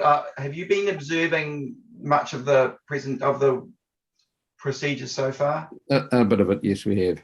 I think maybe just for formality, just so you're completely up to speed, we'll introduce the commissioners just so you're aware on the screen. So you'll see Commissioner Bigham, Commissioner Anea, and Commissioner Piper, and myself, Brendan Duffy. So we're the 4 commissioners that end up making the final decision. We're supported today by officers from the commission. So we've got our CEO, Penny Langley, we've got Linda Canton, and we've got Donald Reservos, who are both the senior advisors to us. The rest of the people on the screen are from the Waikato side of the fence, so you'll recognise most of them anyway.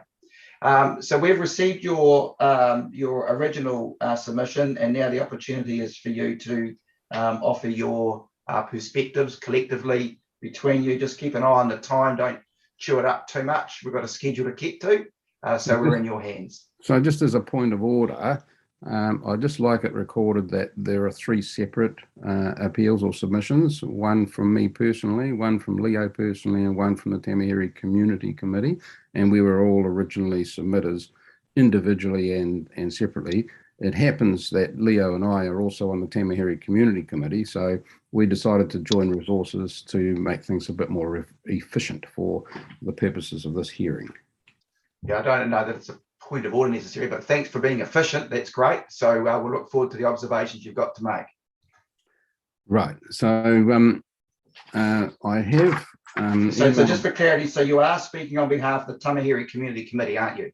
Sue is the person who is officially representing the Tamaheri Community Committee. Yeah. We are all authorised to speak on its behalf, but we're also speaking personally as well, in terms of Leo and myself.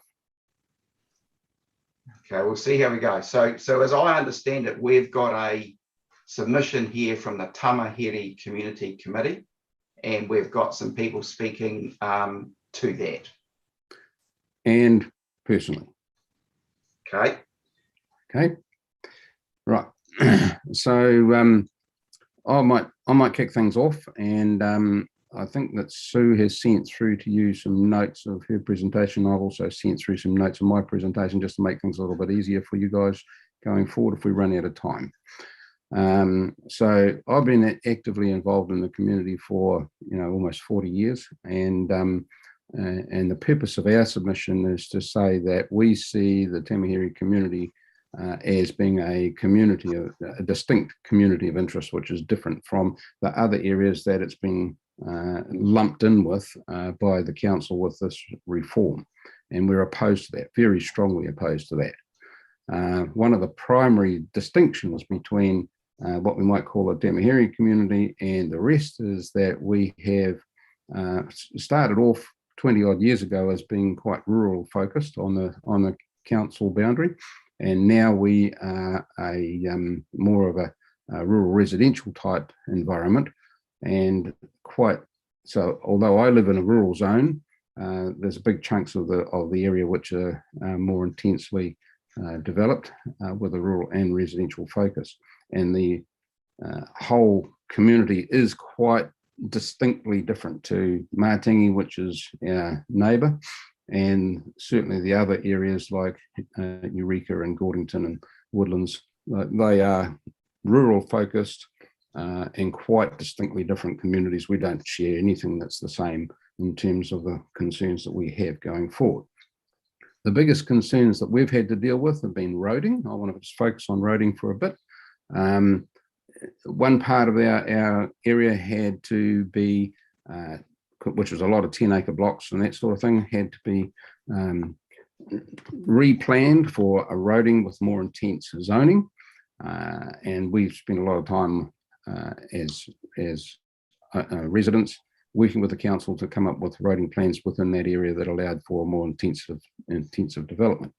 Then the NZTA came along and decided it needed to put an expressway through the middle of Tamaheri. So we finished up with now an expressway being built that has split us north-south. And now there is also a proposal which has now got requirement consent for the building of what's called the Southern Links, which is going to split most of our community east-west as well. So we've got one road that way and one road this way, that's really had a big impact on our community. And we have had a lot of time spent in dealing with the NZTA, the New Zealand government, the ministers, the council, anybody and everybody as it relates to the consequences of that to our community, safety issues and concerns. And that's an ongoing issue. It's not an issue that any of these other wards, existing wards, have to contend with and will never have to contend with. So we've got another 10 years of that in front of us, I'm sure. So that's quite major. And having a councillor that's in our area that's focused on this is a real concern to our community is really important to us. And I see that as being a significant point of difference to what might be going on in the more eastern side of the area that is in the proposed ward that the council is proposing. The council itself is intending to have 2 councillors for this area, and we see no reason or purpose to have 2 roving councillors when we've got such a distinctly different community, and we would like to be classified as a completely separate community as such. I'll hand over to Leo or Sue, whoever wants to go next. I think Sue is best. Mute. You have to unmute, Sue. Unmute. That's it. Hi, sorry about that. I was planning to round up at the end, but that's not a problem at all. Good morning, commissioners, and thank you for allowing us the chance to speak today. I'm the chair of the Tamahere Community Committee. I've been on that committee for the past 15 years. Tamahere is a specific community, and as Charles has said, quite separate from the other communities that we've been lumped with in the second stage of the representation review.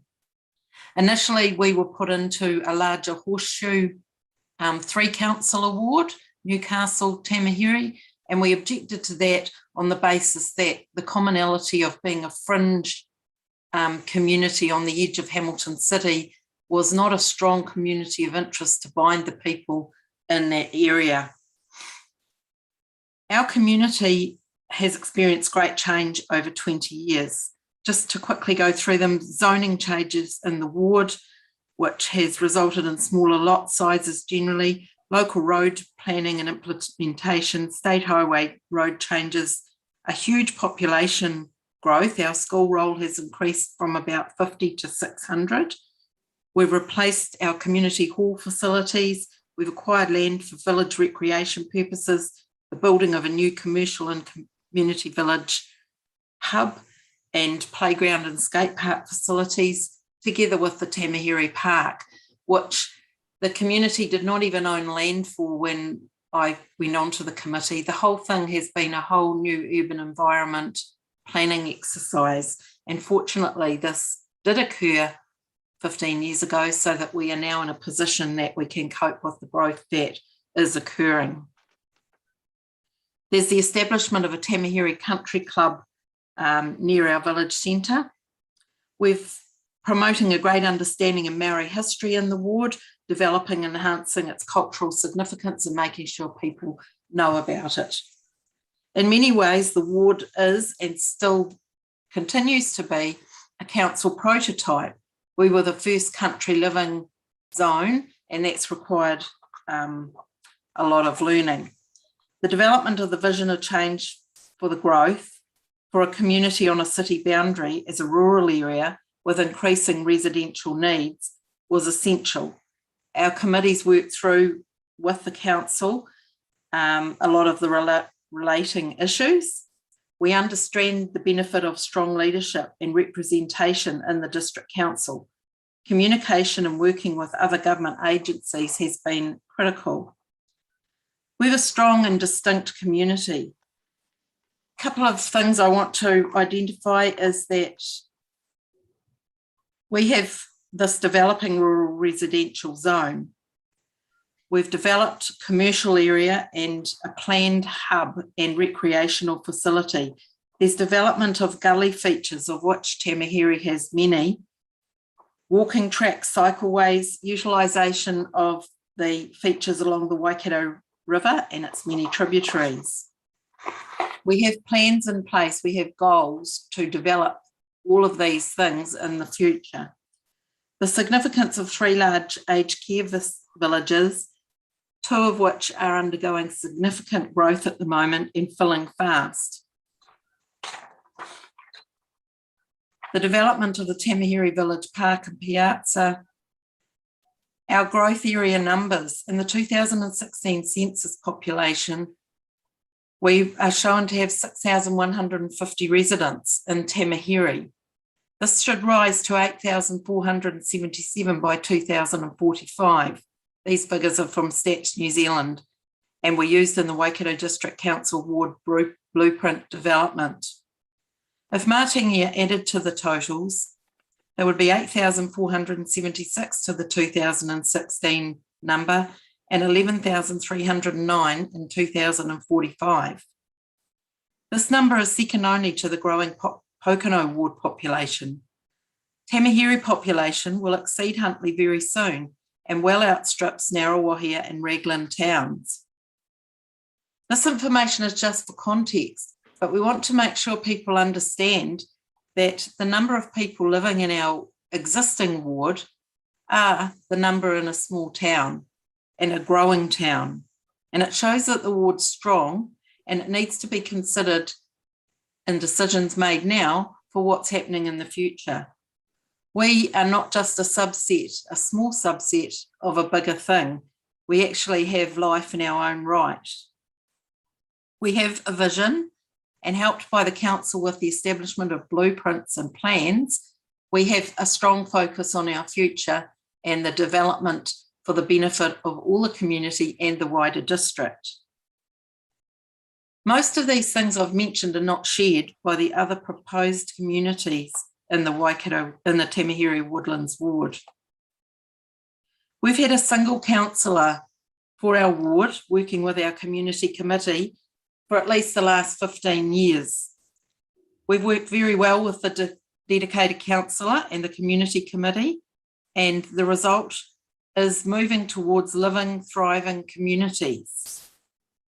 Representation is about relationships. The ward councillor relationship is a two-way responsibility, and the better it works, the better for both the community and council. Tamahiri benefits from having strong councillors and strong community committee who can devote the time to the needs of the people and the issues within the ward. Personal interest and local knowledge is invaluable in representation.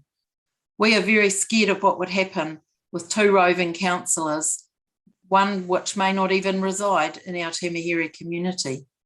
We need in-depth knowledge. We need understanding and support. And because we've had that, we've got that at the moment, we can't see a reason we should have to relinquish that. We can't see a good reason why our area is to be lumped in with a larger rural area. It just doesn't make sense. We strongly oppose the 2 council award and would like to have it reconsidered. We think communities of interest, which we know the legislation says is one of the key points to consider, shows that Tamahiri has many specific communities of interest that keep people in Tamahiri.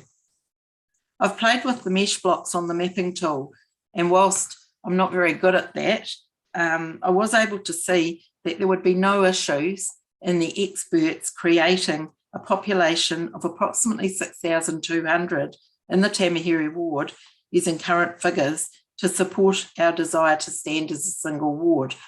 I don't think that the numbers are an issue. We certainly have enough population. The balance of the proposed ward has much more rural base and very different growth and day-to-day issues. We don't think we should be making justification for change just for change's sake. So thank you for your consideration. Okay, thank you, Sue.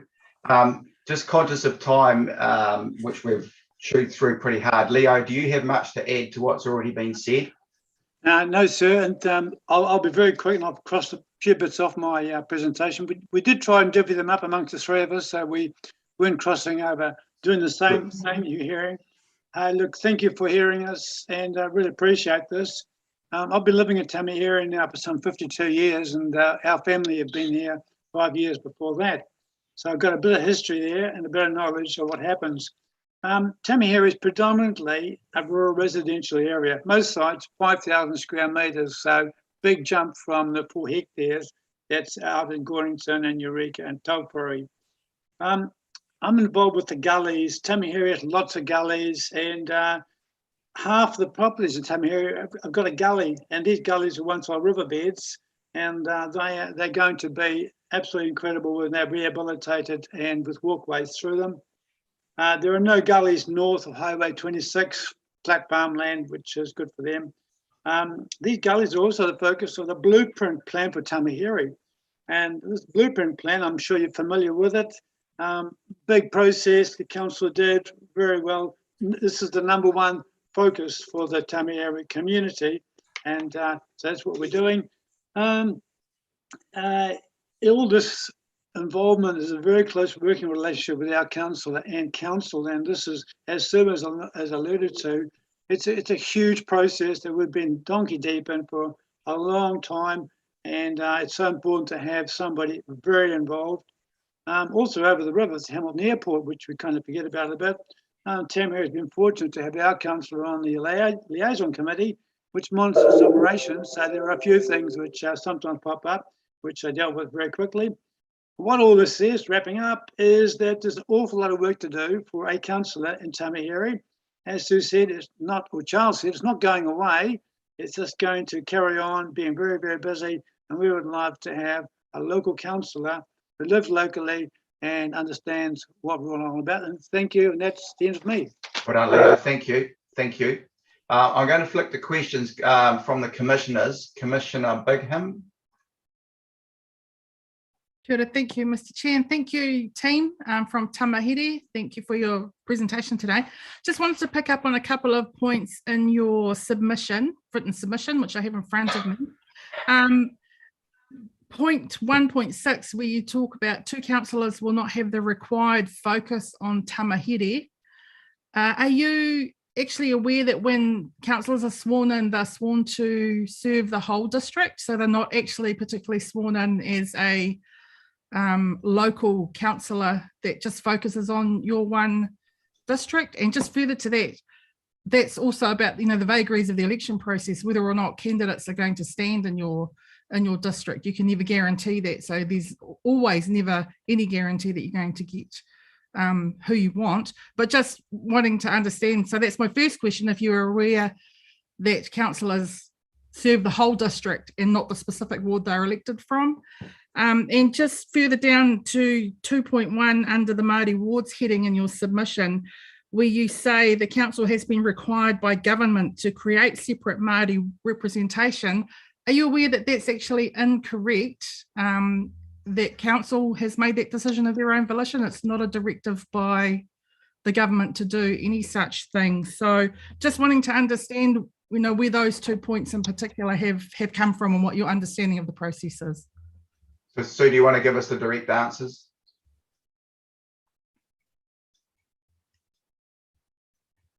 Hi.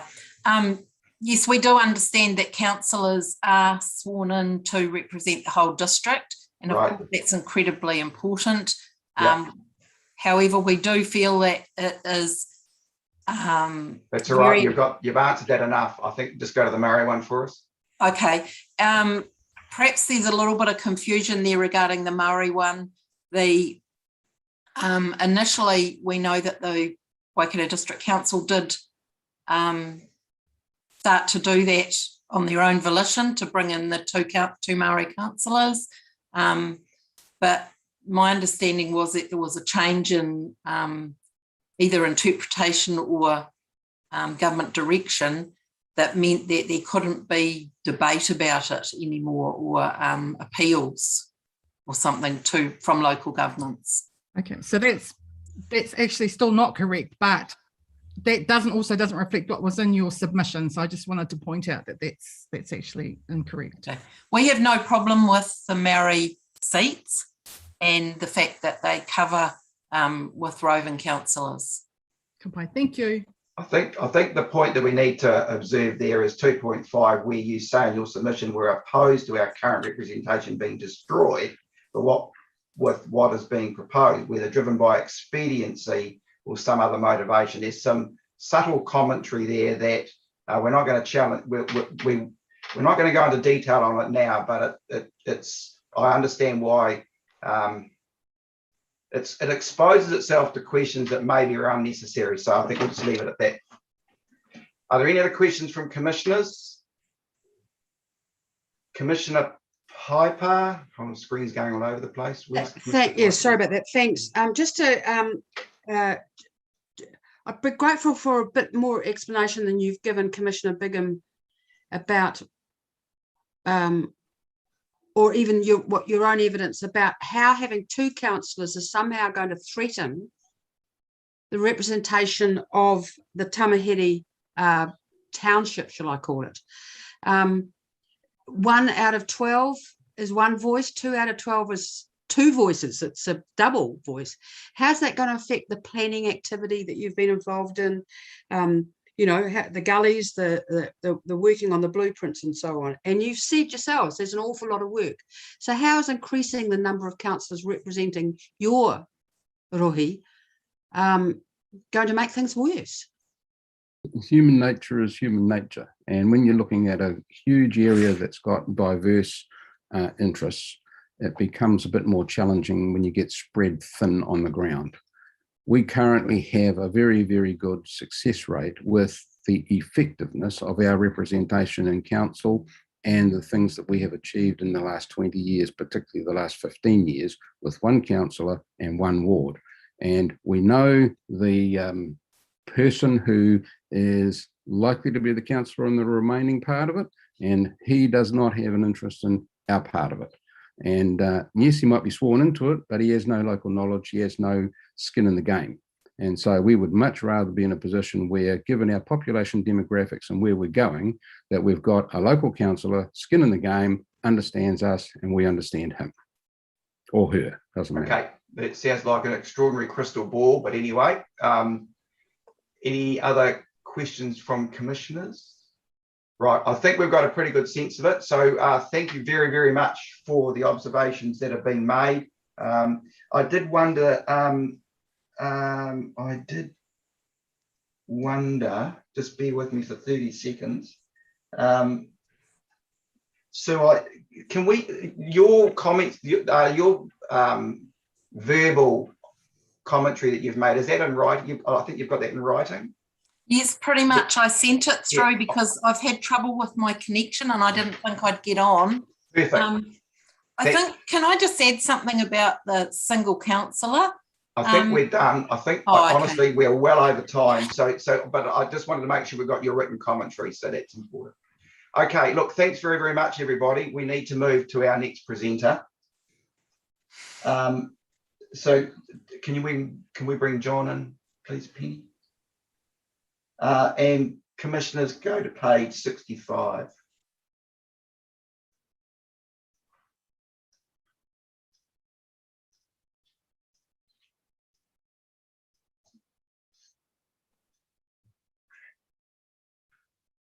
$11:30. Yeah, we're well over time.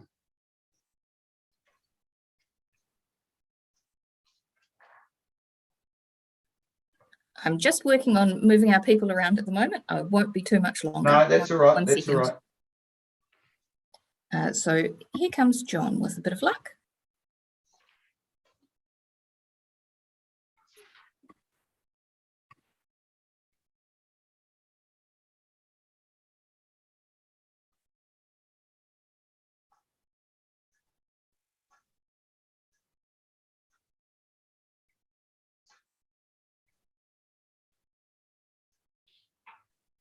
Kia ora tātou, can you hear me? Kia ora, John, we can hear you. We can't see you. Oh, don't know why that is. Start video. Okay. Don't worry, don't worry. That's handy. And look, just before you start, I just need a quick call to Penny. Will you answer that message that's come up? Yes, yeah. Okay, thank you. Cheers. Great. So John, apologies for being late. We're a little bit behind time. So thanks for your indulgence. Have you been observing the proceedings? Yeah, since your break. So I've got perfect. Okay. the background. Right. Well, we're in your hands. So yeah, basically I'm asking you to do 4 different things. So Raglan Community Board boundary seems to me to be neither fulfilling the council's desire to limit it to an urban area, nor fulfilling the requests of the community board and several other submitters to make it bigger. It's ended up as a compromise which doesn't really achieve either objective and doesn't seem to make much sense. I maybe ought to mention that the Raglan area really revolves around the Raglan Harbour and the area to the south of it, which has gradually been developed since the 1850s. And indeed, there was a long history before that, but the modern area reflecting the roads and in particular the hills which are in between Raglan and the rest of the Waikato are a geographical factor, and to that extent it makes sense to have the Raglan Community Board boundary the same as the Raglan Ward boundary, and either that or indeed to restrict it to the urban centre, which I suppose would be defined by those areas with water and sewage services. So that's one issue that I was asking you to look at. Another issue is the splitting of the current 6 community board seats in Raglan between 4 urban and 2 rural, which leaves Raglan 5.8% underrepresented and the rural area 11.6% overrepresented. This is something that was introduced at the last minute. There's been no submission, as far as I know, from the Raglan area. Indeed, I did ask Aileen about it and she wasn't able to tell me anything apart from that there were requests from rural voices to be heard from the northern part of the district. So as far as I'm aware, there hasn't been that divide in this area because of the way that Raglan has developed. Raglan developed with its rural community, and there are still those links between people going to school in the various rural communities and rural communities sending their kids to school in Raglan, regarding Raglan as being their place to come to for seaside and cafes. And there's just been that general mix between rural and urban. People have moved from one area to the other and still regard themselves as part of Raglan, which applies to some of the people who put in the submissions. And it seems to have been something that was decided at the last minute. So there was a discussion apparently held with Councillor Eyre and Caroline Conroy from the Onefero Community Board, saying that they were in agreement, but there was no apparent consultation with anyone in the Raglan area about the proposal for split of rural and urban. As I say, nobody put in a submission for it, and there doesn't seem to be that need for it. And we end up with the under and over representation, so it doesn't make sense from any of those points of view. The third point I made was that the Western Districts ward is 17.72% overrepresented, again showing a bias in favour of the rural areas. And the final point I made was that if we had 14 councillors rather than 13, we could have an extra Maori councillor. We could have 3 instead of 2, because that's the way that the numbering system works. And given the size of the council, which is one of the biggest districts in the country, I think, it's a very difficult job, particularly for people to what's effectively a new job to be doing, and to have 3 rather than 2 would be, again, overrepresenting Maori rather than underrepresenting. that traditionally, of course, have been all sorts of problems with Maori deprivation, and to have 3 people representing rather than 2 seems a good thing from that point of view too. So essentially, those are the points that I wanted to make. So, brilliant, John. Thank you very, very much for those succinct points that you've summarised. I just want to check from commissioners if there's any points of clarity needed. Commissioner Bigham. Kia ora, John. Thank you for your time today. I just wanted to pick up on the comments you made about rural people coming to town, still utilising and considering themselves as Raglan residents and citizens. Having heard that, it sounds like the request came from members of the rural Raglan community. Have you ever had a sense of that feeling of disconnect before? No. Because there is that link continuously, and we both share the same main road, we both share the same buses, people come in for the library, people, as I say, come in for the shops and the beaches.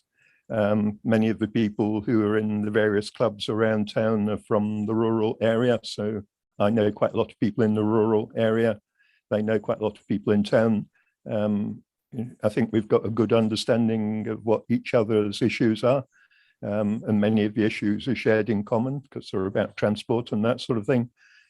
So it seems to me that there's not that need, and there is a problem of how you do that split. So one of the issues was that this was done at the last minute, so even it was never seen as something that was consulted on. And it was very much a rushed process, because when I asked for maps shortly before the meeting that decided this, I was told that they hadn't even been given to the councillors and therefore weren't available. So, you know, it maybe have its merits, but in last time you asked the council to have another go at the representation review, and it seems that this has been another rushed review. Which again, it would be good ideally to go back and have another go out and do it properly. Thank you, John. Kia ora. Commissioner Piper. Thanks, Chair, and thanks, John, for your time. Just a question really to our officials. What would be the implications of 3 Māori councillors in terms of the total number of councillors on the council, obviously? So that's a question on our side, not Waikato's side. Can you answer that straight away, Donald? Where am I? I can answer that. Who's got it? So I have discussed it with Dale in the past, and he seemed to think it was workable, but he's not on the call, is he, at the moment? Yeah, no, hold on. We'll just go. So Linda, you're the lead on this. So under the legislative formula, that would require increasing that would mean increasing the total number of councillors to 14. And you would also need to make some decision around what ward the 3rd councillor was elected by. The 3rd Maori ward, the Maori councillor. Yeah. Yes. Right. So that's a point of clarity. Just leave it parked there. That I think that answers the question that was placed. So you're done with your questions? Yep. Okay, you can drop that hand down. Maybe in the writer reply, that would be useful for the council to make any observation that they feel fit around the apparent, John's words, no consultation in relation to that split of seats. So I'm just keen to see whether there's another perspective on that and that urban rural split. Right, I think we're done, John. Thank you.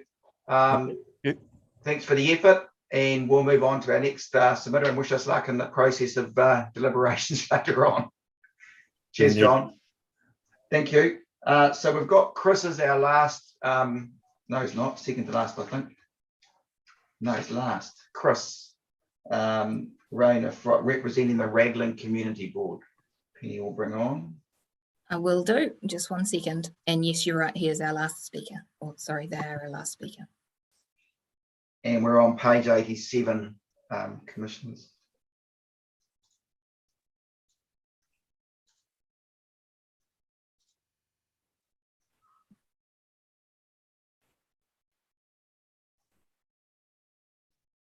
Kia ora, Chris, welcome. Kia ora koutou. Apologies for the delay. No, that's okay. We've done pretty well, but we are a little bit behind. Have you been watching so far? You've got a bit of a handle on it?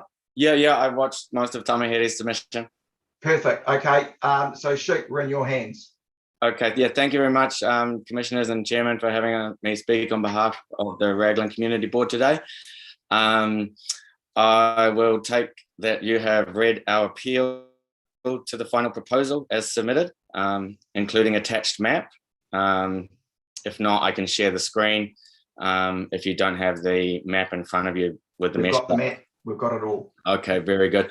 I'll touch on the rural-urban split at the end of my presentation, but we'll just start off with how we ended up where we are. So twice now, the Community Board has submitted to request an expansion of our zone to include the communities of Te Mata and Te Uku and Oketi.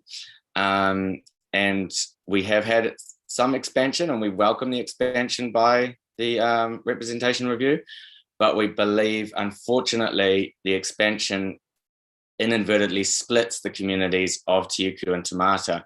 Rather than including the whole communities, it accidentally, or I don't know why, the main residential, or not residential, but rural, but where there are the most residents, the mesh block with the largest amount of residents in Te Mata is excluded from representation. And another mesh block with only 60 residents next to it is included. So if you see in the southern portion, the middle mesh block marked in yellow, that is the community of Te Mata, really, and the surrounding area, Ruapuki to the southwest, and kind of in between Te Mata and Te Uku. And then to the north. Chris, just to help, I am going to say, do you mind putting that up on the screen? Yeah, no worries. I just think it might be nice. Yeah. Though we've got the printed copy here, it just might be a little easier for everybody. Okay. How's that? Yep. And then you've got a my cursor. There you go. Yep. So my cursor here, this mesh block in yellow is not included. The area in kind of the peach color is the proposed expansion, and the area surrounded in pink is the current community board area. So we already include a number of rural areas on our outskirts. So we're not an urban community board, and we haven't been. And what the community board is requesting is that the expansion include the complete communities of Te Mata, which is the 200 here. Yeah. Into Ruapuki. We understand there's some concerns that that it's so rural out there that they might not have a connection to Raglan, although two major submitters and landowners did submit wanting to be part of the community board from out there, and a lot of people in Raglan do go out to Ruapuki and do a lot of kaitiaki work and cleaning of the beaches and spending time there. So the community board believes that the communities of Ruapuki and Te Mata and Te Uku are essentially part of the Raglan area. And we don't believe there's been any requests, or there has not been any evidence of requests presented to us that they would want to be represented differently, like similar to, say, districts in the north, which have a split community board.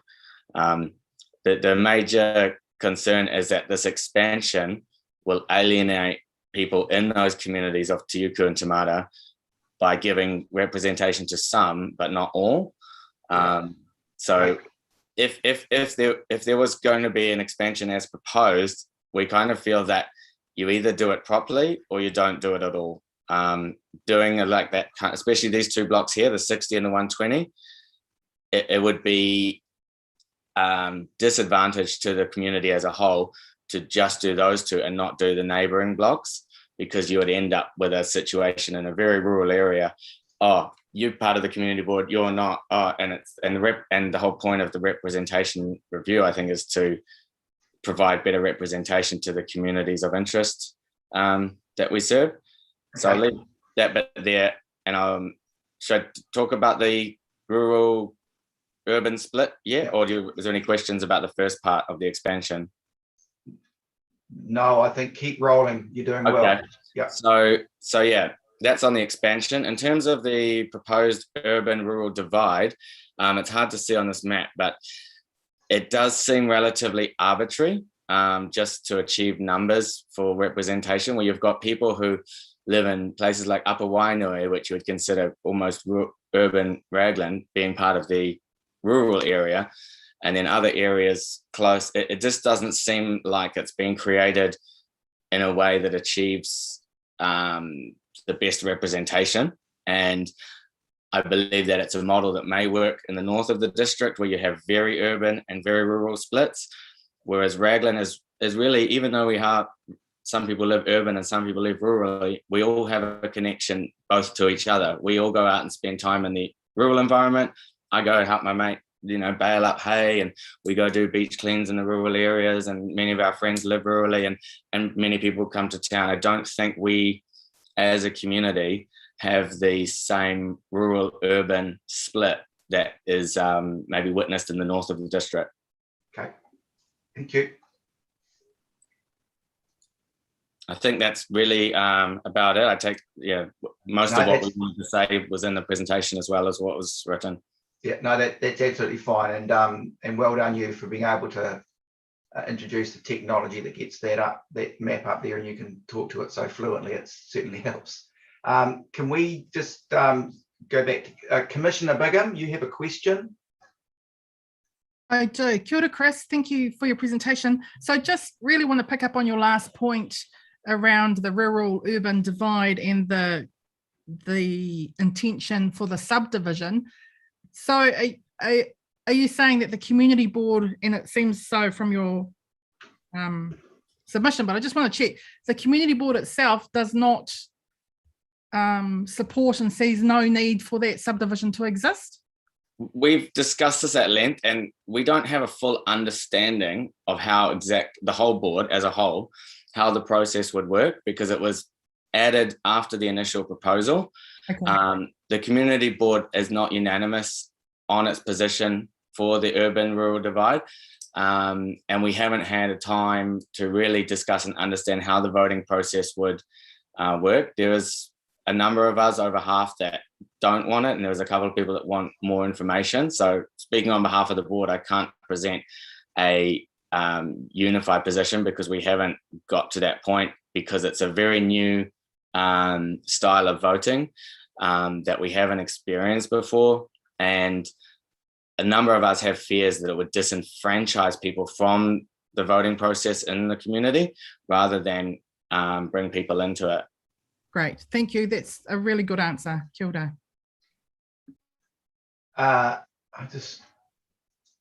Sorry, Brendan, I'm just going to chip in. Chris, do you think you could stop screen sharing the map just for now?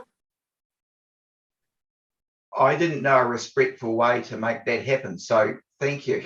The little wee pictures on the side instead of trying to flurry through. So I've lost, oh no, right, we're all there. So Commissioner Bigham, you've still got your hand up. Are you done, or do you want to keep going? No. Commissioner Piper.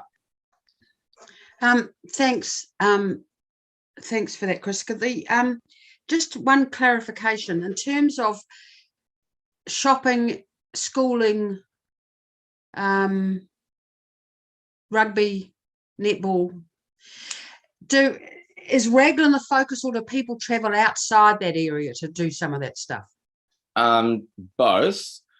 A lot of, and start with schooling, a lot of people actually choose in the primary years to send people who live in urban Raglan, send their kids to rural schools like Te Mata and Te Uku. That's very popular. And you'll see the bus down at the library every morning, and the parents dropping off and picking up. Many people choose to send their kids out to the rural schools, and vice versa. When it gets to college age, many people choose to send their children to the area school. Some also choose to go to Hamilton. In terms of sports connectivity, there is the 3 primary schools that all work together with sports days, and then Raglan is a focus for junior sports. Obviously, as senior sports and competition gets higher, then those more elite sports activities connect with the Hamilton and the wider Waikato. Shopping, for all your like local day-to-day shopping, Raglan is a point of focus. Whereas obviously, if you're going to go to Farmlands or Bunnings or Mitre 10, then you'll often stop at Pack and Save in Hamilton. Like that's the reality of it for many people who do live halfway between Hamilton and Raglan. But Te Mata and Te Uku specifically have always had a very strong connection to Raglan. And that's why we focused our intention on those two communities rather than look further afield. We realised our proposed expansion touches on Waitatuna, but it very much only touches on 2 or 3 properties at the beginning of Waitatuna Road and does not include the community of Waitatuna Valley. There was a lot of discussion about that, and we thought that would be too far too soon to try, and because people in Waitatuna are a bit more 50-50, connection to Raglan, connection to Hamilton and the district. Cool, thank you. Okay. I think, Chris, we're done. I'm just double checking. Yes, we are. Right. So look, thank you very, very much for the effort. Thank you very, very much too. And I would just say in closing remarks that local body politics is all about relationships, and we really value our relationship to our Whangaroa ward councillor, and our hearts do go out to places like Tamaheri that believe that they might lose that one-on-one relationship. And we're glad that Whangaroa is remaining a single councillor, single ward. Brilliant, Chris. Right, so we'll conclude at that point in terms of the submission process.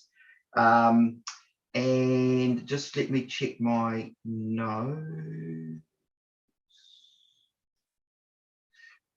Right, so we're now at the point where we need to give the council time to be able to consider the points that we've made or the questions that we've presented, time to prepare a right of reply. And happy to talk and chat around it. My sense is that we shouldn't reconvene again until 1 o'clock at the earliest. And if it needs to be later than that, then that's absolutely fine. Just checking, Linda, you're incredibly astute at keeping a record of the points. I've got pages of notes here, but no doubt you'll have them more succinctly identified in terms of the questions that we've put. So I'm just not sure. Do you communicate with Galen on them? Yes. Rightio. Got it. Okay. So good connectivity going on there. I'm just comfortable now to take a bit of guidance about how much time is going to be needed to respect the process and give people time to re-energize for the afternoon. So is 1 o'clock okay, or do you want to roll it out to 1:30, 2 o'clock? Just give me, does anybody? Mary Ellen? Yeah, can I speak? Look, some of us got other commitments, and our diaries have us concluding at 1:05 this process. So we only need half an hour at most. So we want to reconvene at 12:30. If you're good to reconvene at 12:30, then that's what we'll do. Yeah. Otherwise, some of us have got other commitments this afternoon. We've got to push out. It makes it hard for other people. Yeah. Okay. Well, we'll reconvene at 12:30. Yeah. Look, just so everybody knows, so I'm gonna ask Dale Siskowski to actually speak first, because I think a lot of the questions that have been asked and perhaps allegations that have been made around what council did and didn't do, Dale can actually answer a lot of those, along with the team that are actually here before I say anything as well. Yep. Okay. Rightio. So we'll adjourn now, reconvene 12:30. Same protocols as last time.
And yep. And until she goes this slide down. What we got?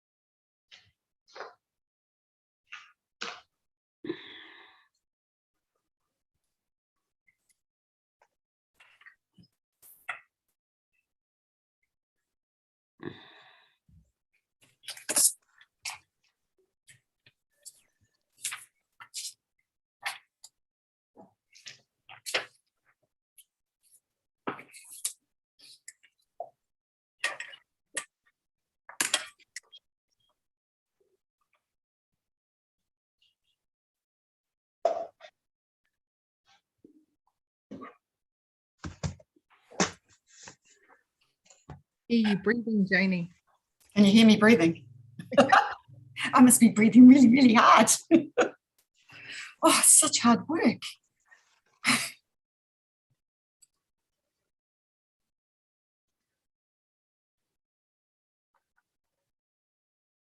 Rightio, so we're spot on the time at 12:30. Sue, are you there?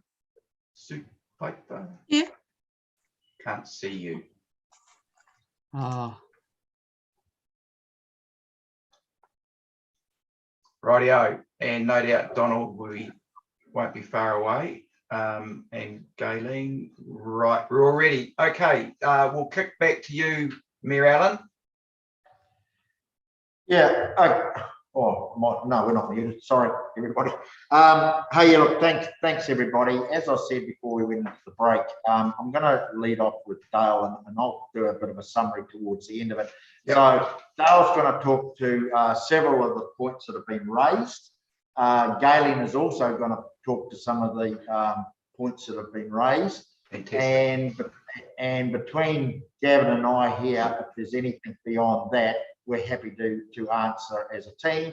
And then I'll just wrap up towards the end. Perfect. Thank you. Welcome, Dale. Yep, kia ora, Commissioners. It is going to be a bit of a tag team. Thank you for providing the opportunity to me to have a bit of a summary on this. I think first off, if I could make a comment on on the process itself. In my view, I think the process was a robust process. I think Council consulted widely. I think Council followed proper process per the legislation, and I think more importantly, or more as important, is Council listened to the public and what the submissions and the objection, or particularly the submissions and the preliminary consultation, what that gave us. I think with regard to the data, if I could comment on that one, we did use the correct data. We did use the latest population figures available at the time, which was 30th of June 2020. So that's the second thing. In listening to all the submissions this morning, I came down to about 7 areas that were raised, and I'll very briefly run through them, and then we'll tackle these in more detail as we progress through, and probably Gayleen and I will deal with those in more detail. But the first one really that was a consistent one was the northern area issues.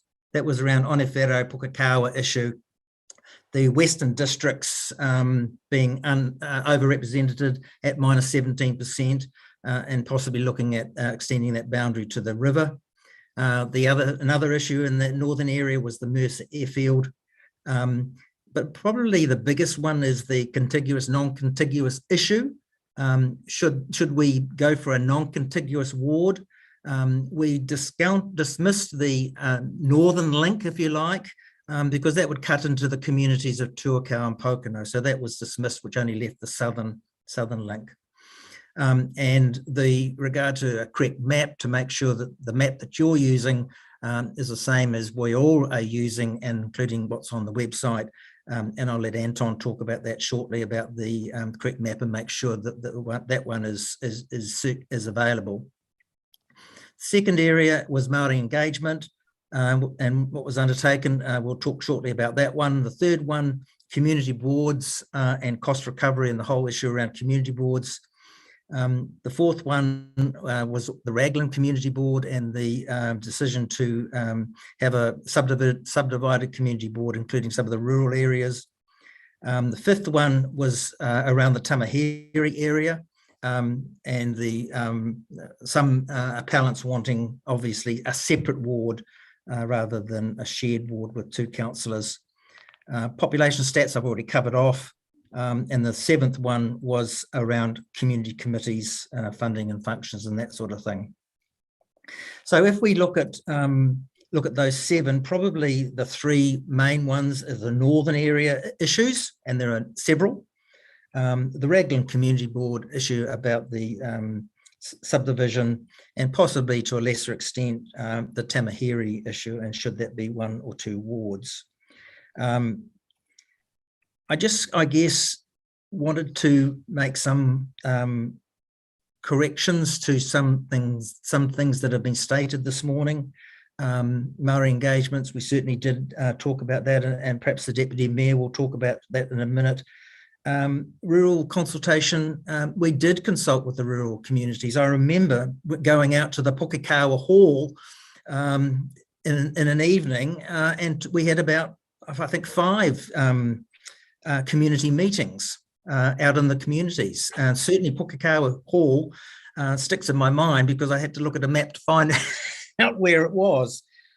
So where it's alleged that we didn't consult, we certainly did.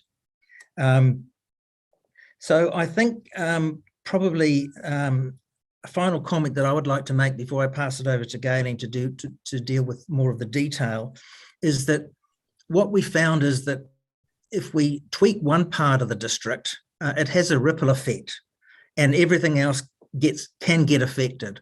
So if we nudge a ward boundary to include another mesh block or something, and it could include, I think we looked at the Mercer airfield mesh block, and that only has 96 people in it. That's not a biggie there. But if you start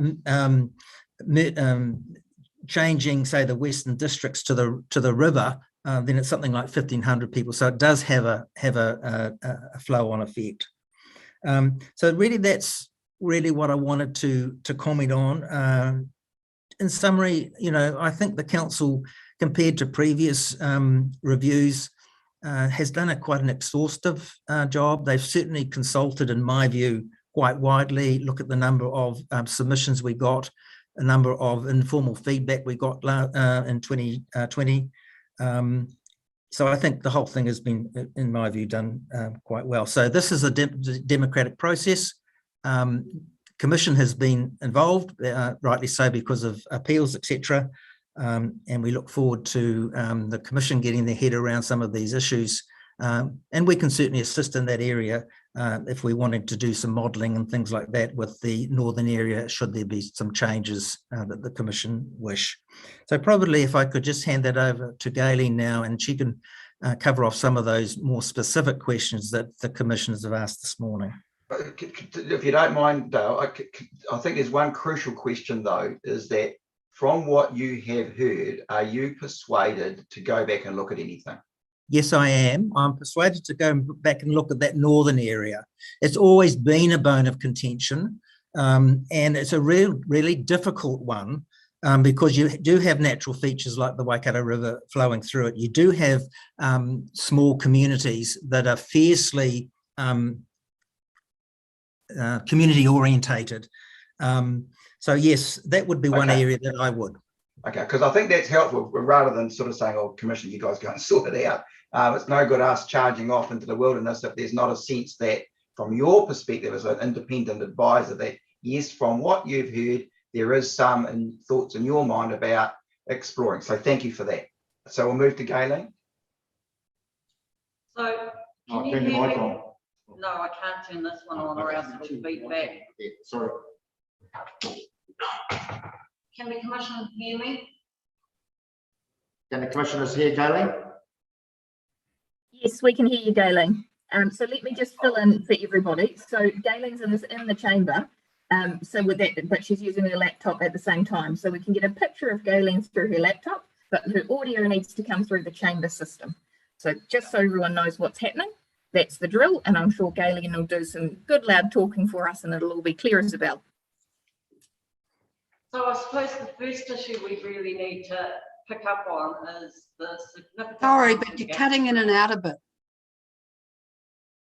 Come down here. Galen's cutting in and out a bit. Galen, I'll come and sit in my seat for a minute.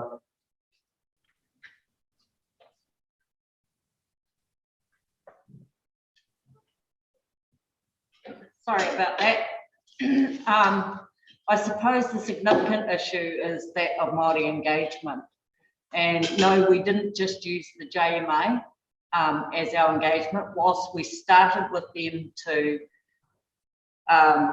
involve Māori, that was the best avenue where we started. However, we used Ngā Marae Tōpū, which is our forums that we use to consult with all the time, which actually goes down to hapu level and everything. The Māori forums that we held during the consultation process, during the initial proposal process, those presentations clearly said that we wanted feedback on the name for the Māori ward.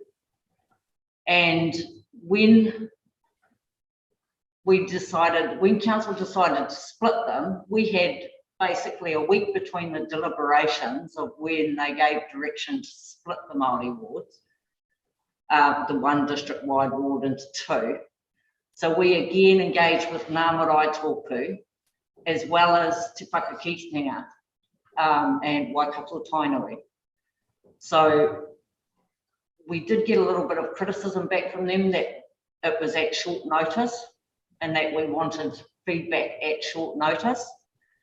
And our Māngai Māori representative on council, Maxine Te Whāngai, was actually online those nights that we had that consultation, and she said, well, hang on a minute, this was actually part of the consultation and we've failed to engage on that question because we were talking more about the area and the representation numbers for Māori. So that's what Waikato Tainui kind of focused on, not the naming of the wards. So we agreed that we would continue to work with them, and that's what the Mayor summed up with in the presentation, that we're quite supportive of the naming, the more appropriate names that Waikato Tainui have put forward, and they've actually been right through to the King's office. So they've got the support of the King, the Kingitanga and everything. So that's with Māori representation. We didn't just engage with the JMA. So I hope that answers that question. Ka pai. Kia ora, Galen, just when you say those engagements, have you got like a number of engagements, you know, because it could have been 3 engagements or it could have been 30, just to get a sense of how heavy that interaction was? Right, so there were the initial engagement when we actually implemented Māori seats from council. We sent that out by email to Ngā Marae, our contacts on Ngā Marae Tōpū, and said that we would come back in with the initial proposal and have meetings. Now, we had one at the Endowed College, which had 18 members of the public and representatives from various hapu and Waikato Tainui. There was also another hui held in the north at Tuakau Marae, and there were 6 members of the public present at that one. We offered 3 online sessions. No one showed up to them. So, and that email link was sent far and wide, included promoting on our Facebook page for that. Can I just say one thing on what's said? I think you also need to realise the world that we've lived in the Waikato and Auckland for a considerable period of time. So we've been in lockdowns where most of you live, you actually haven't. So it's been very, very difficult through last year, a lot of that consultation to be done. And this is why our representation was and hearings were done on Zoom, because we couldn't meet. So effectively, in the timeframes we had, a lot of that was we were in lockdown. Waikato was affected with Auckland, a large part of the Waikato, including the Waikato district, Hamilton City, Waipa, Oklahoma. You know, we were caught in the Auckland thing. So it's been really hard for us to do extraordinary consultation through those periods. Yoda.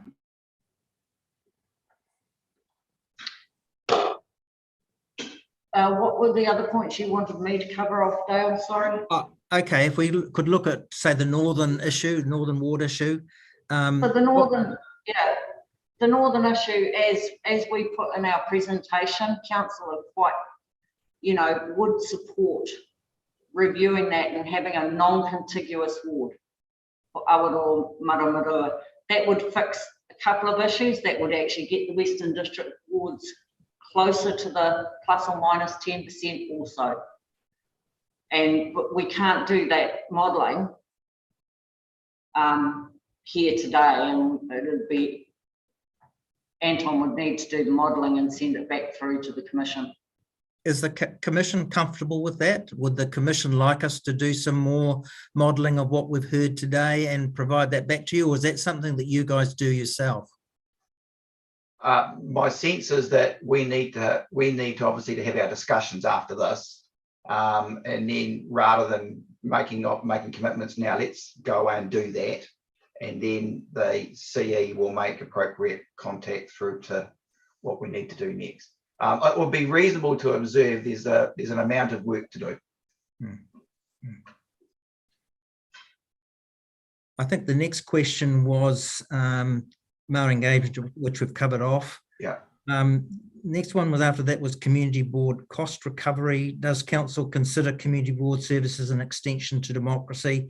Probably that's considered a little bit out of scope about the cost recovery side of things, rather than it's not directly related to a representation review. That would just be my take. I think that was Sue, that was your question, wasn't it? Dale, that was my question. Oh, It wasn't actually about the cost recovery. It was more about, is our community boards as part of the local body elections not included as part of the governance structure, and therefore the targeted rate, is that unfair to the constituents of those areas who are then expected to pay those cost recoveries? So it wasn't actually focused on the money. It was more focused about how community boards are regarded within the council, a service or a governance structure. Well, certainly perhaps the mayor could answer that, but or the chief executive, but certainly they are a part of the democracy because they are elected every 3 years, as are the mayor and the ward. So they fall into that category. Yeah, they are. They're a governance structure. I suppose part of that focus is that the mayor out of at the start made observations around the cost implications of boundary changes. And I think so. If I can address that, Mr. Chair. So I think, as Dale has said, our view is that we need to deal with the best electoral structure we can, and then as a separate matter, then how that is funded. So whether that's funded by a targeted rate, whether that's funded by a general rate, is something that the council will have to decide once we understand what the structure is. Hold on, screens. Where's Commissioner Piper? Yeah, the other associated question from Benita and me, we did two bits of it, was what's the role of the community committees and how are they funded, if at all? Okay, so I'll address that, Mr. Chair. So community committees, because of the size of our district and the number of small communities we have quite a number of, they're almost like informal committees. which we consult with and use to basically to test the pulse of the community and to work with on particular projects. So that's what happens. Some of them we assist in the sense of assist them with a like an appointment process or holding a public meeting, going through and electing their committee at those meetings. Some of them receive a small bit of funding to assist them with some of the administration. A lot don't. And some of them we do send staff to, depending on the nature of them. So, for example, Tamahiri, which you've heard of, we have a Tamahiri Community Committee. We support that by providing some staff that attend it and work with that committee the same way that we would do exactly the same thing in Kaupata, Mary, and also in Pokeno. So then other than a small amount of funding for some of those community committees, we don't provide funding otherwise. The council doesn't provide funding otherwise. If you really wanted to take it to its extreme, we have something like 26 or 28 of those sorts of committees that we work with. Some of them are almost ratepayer groups, but they're also another method that we engage with our community. So, do you want to follow up on that? Yeah, just quickly, could we have is there a terms of reference for them? And if so, could we have a copy? And secondly, if where an administration contribution is made, is that then the subject of a targeted rate? Okay, so I'm not being obtuse here. The answer to your first question is yes and no. So yes, there are some terms of reference for 4 of the bigger committees, but not for many of them, because they are essentially ratepayer groups, and they decide their own agendas. But I'm certainly happy to provide you with the details for the bigger committees or bigger community committees. In terms of the question around targeted rates, no, we don't charge targeted rates for those community committees. Okay. So Commissioner Biggin, were you next? No. No, Sue had. Okay, right. Okay, we're back to when are we back to? Dale. Perhaps come back to the next question, if you like, that was raised. It was about the Raglan Community Board. Yeah. I think the question was, is it okay for some rural properties to pay the community board targeted rate and not others? That was one part of the question regarding the Raglan Community Board, and the other one is that the commissioners would like to see the mesh block numbers and the populations for the mesh blocks in the Raglan Community Board. Yeah. I hope I've got that right. So maybe that first part of the question I have to hand over to Galen. So we did forward through the mesh block numbers to Linda for the commission. Anton did some modelling and sent those numbers through and the impact of them. And Chris's map clearly outlined the numbers for the mesh blocks, that the additional numbers for the mesh blocks that they wanted included. The number in the white box is the population number. The number in the white box. Yeah, on Chris's maps, on the regular map. Those are population numbers. So they are the correct numbers in Chris's map that he attached to. So the Ruapuki end, which is the very end, which is has a population of 90, I believe, and that was when, I mean, the mayor might want to answer this because that was considered at the council meeting and discussed with the local councillor, and even she didn't believe that that Ruapuki area should be included in the community board area because they were so remote and rural. That's actually quite a big distance from Raglan itself through to that end of Ruapuki Road where they were requesting for that 90. In the Tamata block, there was about 250 residents in that Tamata block, and it would have included the school. It is quite a big mesh block, which would have incorporated the school into it. And the Tiuku block's around about the same. It's about 160, Anton's just told me. So they're the numbers, and Chris's map that he provided earlier, along with what Anton provided before the hearings, actually outline those numbers.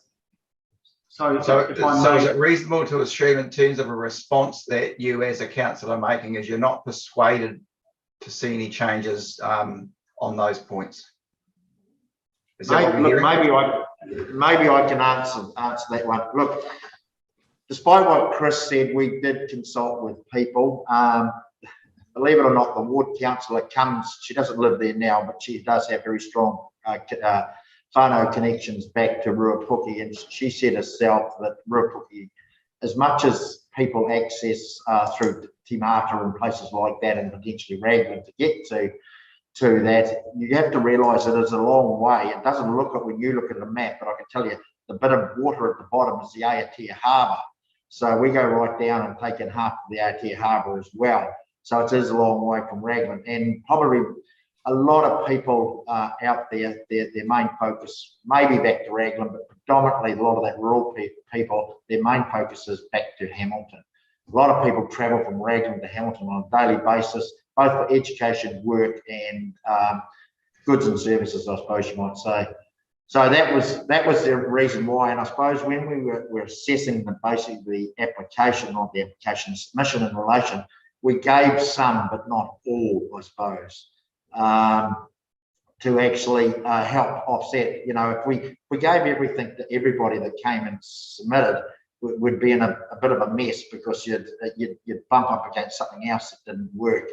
So we conceded some, but we didn't concede all of it. So just usually in this process, we give the council the complete carte blanche right of reply, and we don't normally dig in and ask too many questions. That we're going a little bit off key at the moment here. So I don't want to. So I'm going to take the questions from the committee. So I just feel it's useful to get this tied up a bit more, but then we'll let you guys clean out, I think. And I didn't see who put their hand up first. So Janie, rightio, Commissioner Anea. Just one follow-up question. Were you surprised when Chris said that he felt that a large number of the community board would rather you hadn't put the other areas in if you're not going to put them all in? And would that, hearing that, would you reflect on that decision now? I think Chris said it himself, there's a division within the community board about this.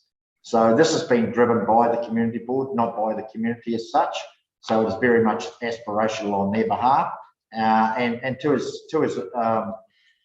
credit, he admitted that there wasn't unanimous support within it. There's a handful of them within it that would like it to happen, because, as they say to me, we've got friends out there that would like to vote in the community board elections. Well, that's not really solid grounds for a reason to actually impact on people. So, and this is why it's not a unanimous decision within that community board. Okay, Commissioner Bigham. Sorry, can I just one quick follow on from that one? So you did think there was a really strong reason to include those other areas at the time when you were hearing the submissions? Yeah, look, I think that, look, there's definitely some value in some additional blocks going into Raglan, but I'll just and so we sort of, that's that compromise around listening, but not actually carte blanche, I suppose, because there are some people that you've heard from this morning from Raglan potentially who think the community board boundary should go to the top of the deviation, which is looking into Hamilton. So, you know, it's sort of trying to get a compromise. And once again, And this is where the division issue came in Raglan after we dealt with it as a request from the Onifero people around the board there and having a division up there, was that in actual fact, Federated Farmers all the way through, hang on, we need to just refresh our screen.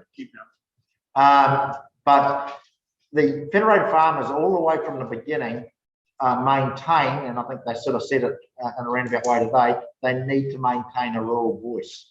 And that's what we set out to do by creating a division. And I would think that if you had a community board election in Raglan, it's likely to be dominated by people within town with no representation effectively from the rural sector. So that was the idea of the division. Thank you.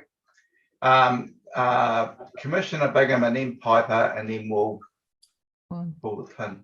Kia ora. Thank you. Sorry, just rather than the question, just perhaps a request for some more information. So I would like to, if we could, have the community, all of your community boards, what are their delegations? What are they there to do? I'm just trying to understand a bit more the request for extending the boundaries out for Raglan. So why would they think they need to do that? What are their delegations to service their community? And also just coming back to the community boards and community committees, are we able to have a map of where those 28 community committees are? Because I'm also interested to see exactly where they are and how they might, if they do, overlap with community boards. So not a question as such, request more information. Yep. Can I just clarify that? And I think Gavin covered it off. Some of them are resident groups, but a lot of them are just hall committees we call community committees, because when we need a voice within a rural district, you turn to the local hall committee because there's no other structure there. And they may only meet once or twice or 3 times a year. So even though we say there's 26 of them, some of them are active. The bigger ones are probably a little bit more active. The small ones are not very active at all, but they're still a voice for that community because that's all we've got. It's either that, or if they're lucky enough to still have their school, it's the school committee. Okay. So, and that's what they're made up of. Just if I may, Mr. Chair, so there is no overlap. They might complement what's happening within the community boards, but they're not a substitute for the community boards. They don't cover the same areas. There's no overlapping at all. So there's none of these groups that you consult and have called community committees within community board areas. Is that what you're saying? I'm interested in the geography rather than the function. Yes, correct. Okay, Commissioner Piper. Yeah, thanks. Look, what I thought I heard the community board chair say was that they were divided about the division. You're having 2 divisions in the thing. So just going back then to the 3 mesh blocks that are not included in the community board rogi, you explained that Ruapuki there's a distance issue that you think is relevant, that it's a long way from Raglan, but I didn't hear much comment on, and I hope I've got the names of these areas right, on Te Mata or Te Uku. So what was the rationale between excluding those 2 as well? Well, okay, so when we included Te Mata once again is based around a hall in the school, so it is a community in a sense with a couple of houses there, and we basically brought the boundary out to Te Mata community, but once again, if we'd have gone to the next mesh block, you ended up capturing a whole lot of people that were even further and closer to Hamilton. And Antoine's just showing it to me at the moment, is getting very close to what I talked about, what we call the deviation, or the piece that peeps across into Hamilton sort of thing. So it was, you have to draw a line somewhere. If you stop here, some people on the other side might say, well, why did they stop there? Why didn't they go further? If you go further, the next one say, well, why did they stop there? Go. So it's sort of self-perpetuates through. Yeah. So you have to draw a line. We talked to the ward councillor whose whānau goes back to Ruapuki. They farm there, they live there, they grew up there. And she said, in her opinion, that shouldn't be there in the community board. And that was her view. So we had somebody around the table as a decision maker that actually helped us map this along with what we had heard from the community board as well. Okay. Thank you, Mr. Mayor. But that covers Ruapuki and it covers Te Mata. What about, is it Te Uku or Te Upu? Yeah, Te Uku is one, the about half. Te Uku. Yeah, Te Uku is about halfway out of Raglan, so it's I'm trying to judge it. It's probably a good 20 k's out of Raglan, I would say.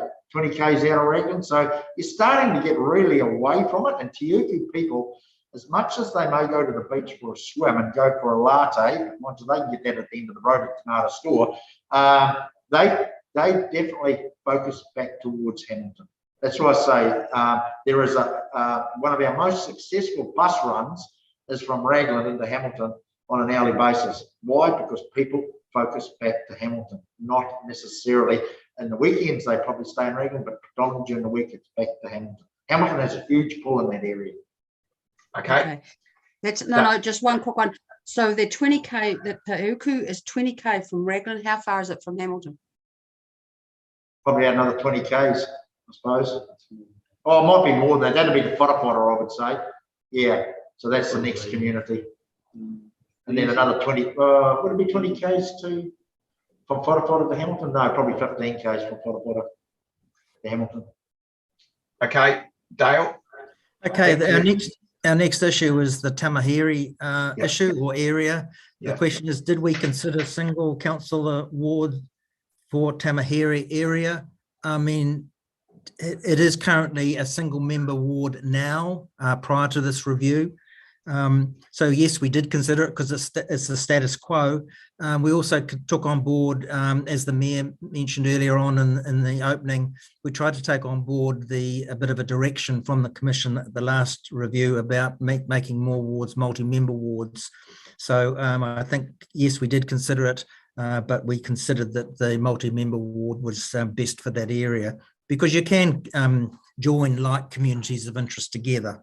So Dale, if I can just add to that, Mr. Chair. So in the initial proposal, we had a much bigger ward, which was, and it was referred to by Sue Robertson. She talked about Horseshoe. So we actually had a ward that actually went around Hamilton. And then because of the feedback we got, which a lot of it was from the Whatapoda area saying there is no connection between us and Tamahiri. And so for that reason, when the council made its decision, it actually took out that piece of it. So that was kind of some of the history of why we ended up with that. I think the questions that were being asked by the commissioners were probably hitting the mark in the sense of the Tamahiri community has had good and strong representation for quite some time, and as a result of that, there is a strong connection between the community, and they have had a local representative, so someone within that community who's represented them. But as I think you pointed out, Commissioner Piper, that there's no guarantee in an election process where someone comes from and where they stand. So, so you could potentially with that ward end up with two people representing from Tamahiri representing that larger ward. That's quite possible. So I guess the council's view is that we don't see the need to change that. And just also, I've been here too long, but going back in history in 2018, there was serious consideration given to having one ward in that southern part of the district, and didn't proceed at that time, but it certainly was mooted even at that stage. That was a suitable way forward. If you're thinking about the types of communities you have there, Tamahiri is very much, it is country living. It's probably 5 years ahead of Matangi and heading out towards Gordonton and those places in terms of its intensity, but certainly there is more country living going on in those areas as well, and will over the next few years. So I think that's probably my summation of that question, Mr. Chair. Mm. Well done. Thanks. That's great info. Dale, are you going to carry on? Yes, I think the next item was the Mercer airfield, and the question was, what is the population of the mesh block that contains Mercer airfield? And I think it's at 96, Anton, yeah. Correct me if I'm wrong, but I think it's at 96. Yeah. Yeah. Yeah. The second comment to that too, Mr. Chair, is it's approximately 10 kilometres from Mercer itself. Oh, at least 10 to 15 k's. That's to the end of the road. Then you've got to drive down a long middle road to get to it. So it is probably, if you mapped it out, it's probably 10 to 15 k's from Mercer. I think it's just because it's always been known as the Mercer airfield that there's through a name only, there is an affiliation to it. But I've got family that live next door to it, and you know, they probably is not as passionate as some other people are about retaining it and keeping it connected to that Pocono Turkey Wood. Okay, the next one was maps. There was some debate about which maps are being used, or some concern about that, or the correctness of the maps. There were ones sent out by Anton at the council to the commissioners, I think on the 19th. And the question is, do these align with the maps that are available online for people to play around with? So I'll hand that over to Anton to answer.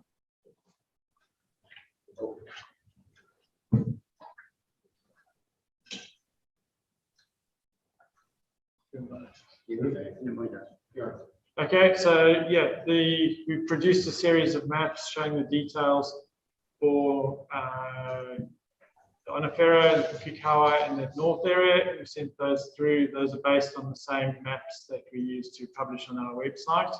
And also sent a series showing the mesh blocks for Raglan. So I think all the maps that you have received at the beginning of this week are all consistent with the original maps published on our website. If you have any further queries, we can clarify any details on the specific locations if you have. So if you're comfortable that they are the accurate maps, why is there so much confusion in the submitters? I don't know.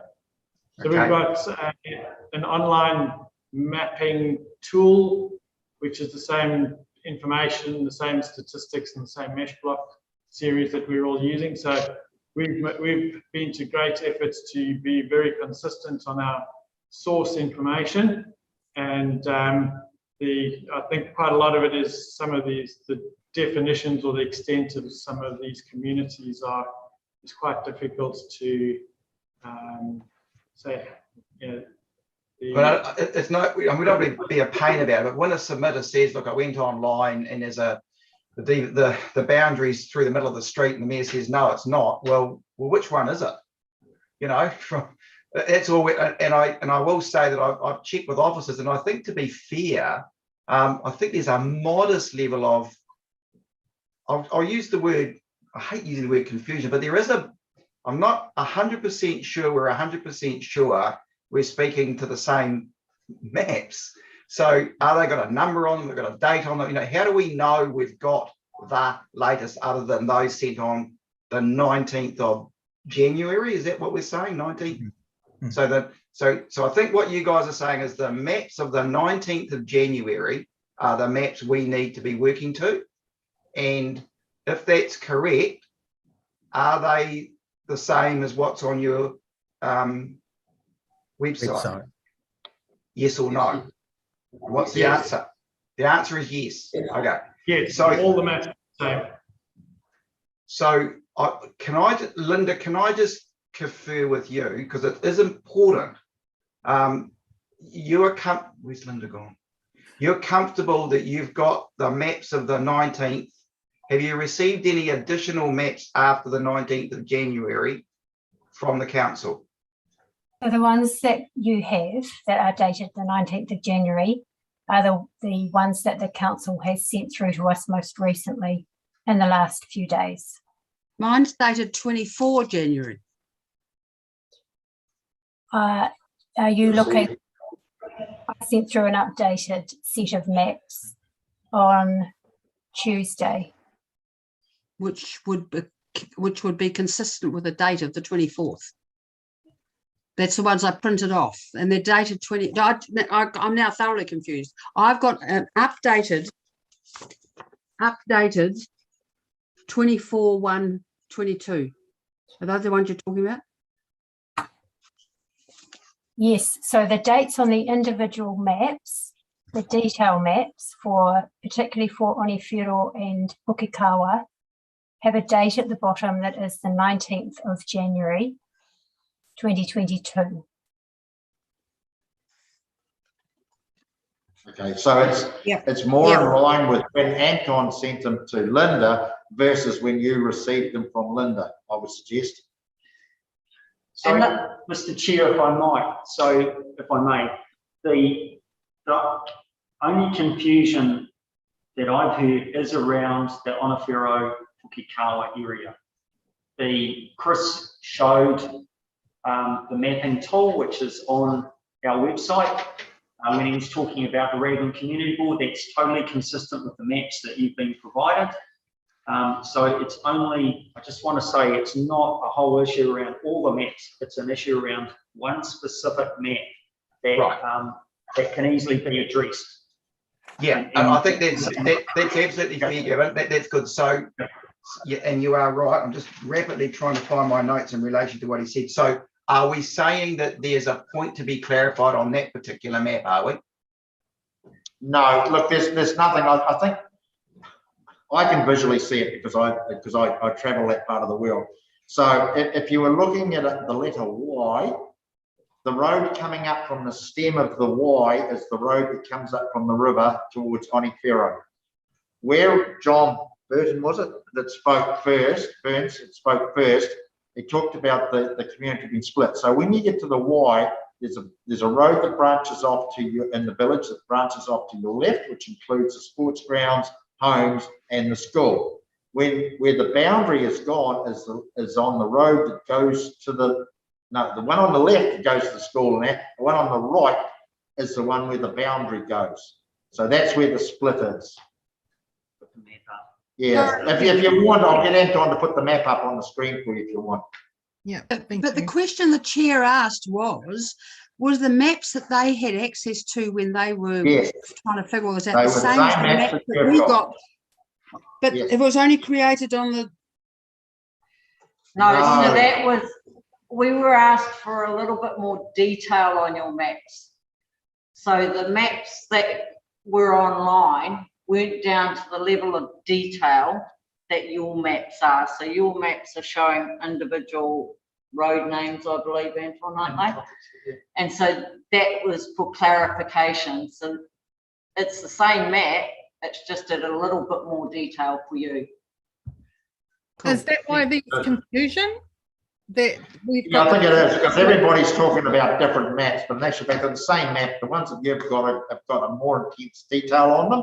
So they're not different. And the ones that the community may have are the original maps or the maps we signed off as part of the consultation. Okay, I think we're going to do each other's head in over this. So it would seem to me that there's some more dialogue to occur. A printed map, whatever the heck it is either a map of stock standard information that's no different between the two maps, or they're different maps. So it'll get cleaned up, but I don't think we're going to clean it up now. So let's move on. Okay, thank you, Mr. Chair. Next one, second to last one, is population statistics, which I've covered off, which is, yes, we did use the latest ones. Now, the only abnormality, if I could raise that, is the total Maori electoral population, which should be 15,140. But when we did that last minute change to split the one Maori ward into two, we did use internal population data because we simply didn't have time to go back to stats. and that totaled 14,871 instead of 15,140. The outcome doesn't change, but it just means that there was a slight abnormality, if you like, when you split it. They total 14,871, whereas they should total 15,140. And I believe we now have obtained those figures officially from the Department of Stats. Anton, is that correct? Yes, that is correct. And those have been supplied to officers. Does that clear up that question for commissioners? Thank you, Dale. And the last one that I had, which I think we've covered off, is about community committees. Yeah. And I think we've covered that off. And that's the only questions that I have, unless I've missed something, Linda. Okay, so this is the council's right of reply, and you've had a really, really good session on that, where we've also engaged in some questions which I think have been useful, but we might have dragged it out a little longer than normal. Usually now we would have a summary up from the mayor, but just before we do that, just looking at the commissioners, are you comfortable that you've got enough answers from the session so far? Yeah, I think there's a general acceptance of, okay, right. So Linda, can you just help us? There was one question that commissioners asked earlier on, which was to seek the council's comment on the implications of the Federated Farmers map for a non-contiguous ward. And I would just note that map takes part of the Tuako Pukino ward into their proposal for a single or an enlarged Western Districts ward. Yeah, thank you for that. So it would be, and we haven't heard any commentary yet from council on that particular point. Dale, do you want to help there, or? Probably hand that over to the other officers for that detail. Yeah. Okay. Probably just on that map that Feds showed. Yes. If you applied that principle of using just the river as a boundary as it currently is, you actually encapsulate, I think, Anton, 1,500 people. I'm not sure of the exact numbers. Yeah, but it's way up there, which will actually, you know, this thing is so fine in relation to the percentages. If you take that sort of percentage and actually apply it somewhere else, it'll have an incredible ripple throughout the whole process we've done here in relation to the numbers across all the different wards. But that is something that we've signalled that we need to look at that northern boundary, and that will be one thing. Happy to look at it and happy to talk about it. But I'm just saying it will have, with those sort of numbers, when you start getting up into the many hundreds, you start to have a problem. And that has been what I would have said in my summing up, has been a real difficulty in trying to balance the ledger, I suppose, in numbers. Okay, we'll just get a question there from Commissioner Piper.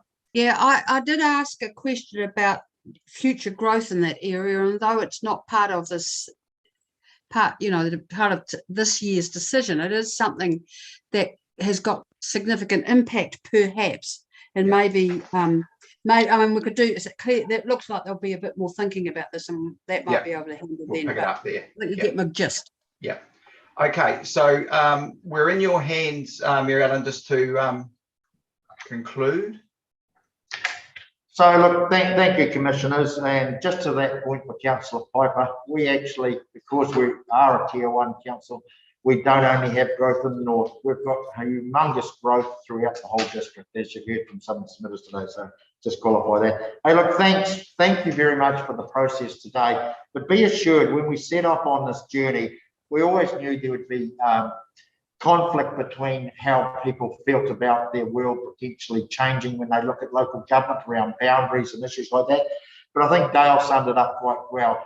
As I gave as a term of reference to the team, you've got a blank canvas, don't even look at what we've got now and start again and rebuild from that. And I think they've done an immense job under the guidance of both Galen, Anton, other members of the team that are actually here today and aren't here today. My deputy mayor did a marvellous job in that, so I want to publicly thank him, as did Mr. Whitaker, who's online today. But when we set off, we identified five communities, I suppose, or 5 different parts of our communities: the urban, the rural, the northern, which we've spent a lot of time talking about, Maori, obviously, and what we call rural urban, which is our small villages, which are an integral part of the Waikato. As I said earlier, we are 65 to 70% rural, and a lot of those people live throughout the rural. We're also a very large district that has a lot of what we call lifestyle blocks, ranging from anywhere from 8,000 square metres up to 1 hectare. Even where I live out on the farm, I've got them all around me too. Whether I like it or not, I have to live with that, and we've allowed that to actually happen. The difference with that in places like Tamaheri, where we've allowed that to condense in one area, which is historic, is a subtle difference there through that. But we engaged with all of those different communities, all those different premises of people who live in either one of those things. And I think in all the years I've been in local government, I've never been in something that's been so exhaustive, and I've seen so many maps, so many iterations. I've spent hours and hours sitting with Anton, who's incredibly experienced with this, trying to make things balance on the ledger in relation to percentages. But everything we did was totally in line with what we're required to do under the process of doing the reform. And that's why I referred to at the beginning around the issue to do in the north around the contiguous joining between the east and the west in that ward. It wasn't, I did not, or our council did not want to apply for a dispensation. We wanted, and quite rightly so, community have come out and actually opposed them being included, and have actually asked the commissioners for you to give that non-contiguous joining or dispensation for that. And we would not have an issue with that in any way or form, but it's something that you need to make that decision, not us. But otherwise, look, I think team's pretty happy. We're probably happy that we've got to this point, to hopefully as close to the end as we can. Enormous amount of man hours, enormous amount of money gone into doing this, and I just couldn't think of anything that we could have done that we could have improved it. We just bent over backwards for everybody and everything, but we can't give everybody everything and everything they may want. And there's a lot of different users you've heard this morning, and it's trying to pick between what actually makes sense, what is more driven by passion, and finding a way through that. So with that, thank you very, very much. Okay, thanks for that summing up commentaries. Probably just before we sign off, on behalf of the Commission, I would acknowledge the process. I think that the purest principles of democracy have been respected by your organisation. You have clearly endeavoured, with the best resources you've got available, to engage as appropriately as you can. You made a specific comment, and I think genuine as well, in terms of the challenges of communicating with communities through these COVID times, and we do need to acknowledge that. There's been a significant impact. We also want to respect that, yes, communities are very passionate about their areas, and just to give you some sense of comfort, you're one of, I don't know, we must be 20, 25 councils, maybe more, that we're considering. So the challenges that you have in your area are no different, I suspect, than many other areas around New Zealand when it comes to passion and pride and representation and all of those things. Look, I'll acknowledge that. Look, there's been some tough questioning. There's been a bit of delving in. That's the beauty of the process. It's clearly nothing personal. It's just a matter of drilling down. We, at the end of the day, the 4 commissioners have an extraordinarily significant role to play in representing that which is, in the purest form of democracy, making decisions representing the minister that's appointed us. So, this is a very, very serious process. Therefore, we've got to ask some questions and just drill down a bit. I think we'd agree it's all been done respectfully. It's all been done in the best interest of your community. And thank you very, very much for the level of participation. Gavin, you and your team in the background, we don't know them all. We probably won't meet them all. But I just want to acknowledge your staff that clearly have worked incredibly hard to support Alan and his mayor and his councillors. So in conclusion, we'd like to close with our karakia. We'd like to invite Commissioner Bigham to close for us, and then we'll sign off.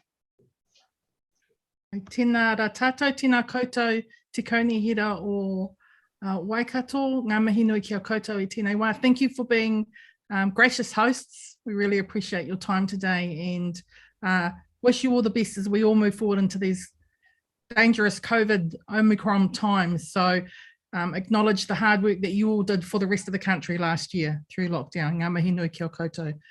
Our karakia whakamutunga is unuhia. Unuhia, unuhia. Unuhia ki te uru tapanui, kia wātea, kia māma, te ngākau, te tinana, te wairua I te arataka tū.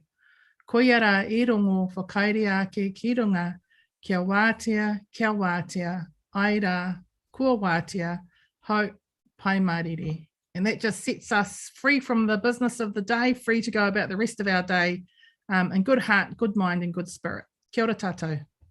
Kia ora. Commissioner, our team just stay on the line for a minute. Penny, what do we, do you turn the live stream off? What do you do? So if you've finished the meeting, I will stop the live stream. Please. Yeah, meeting is finished.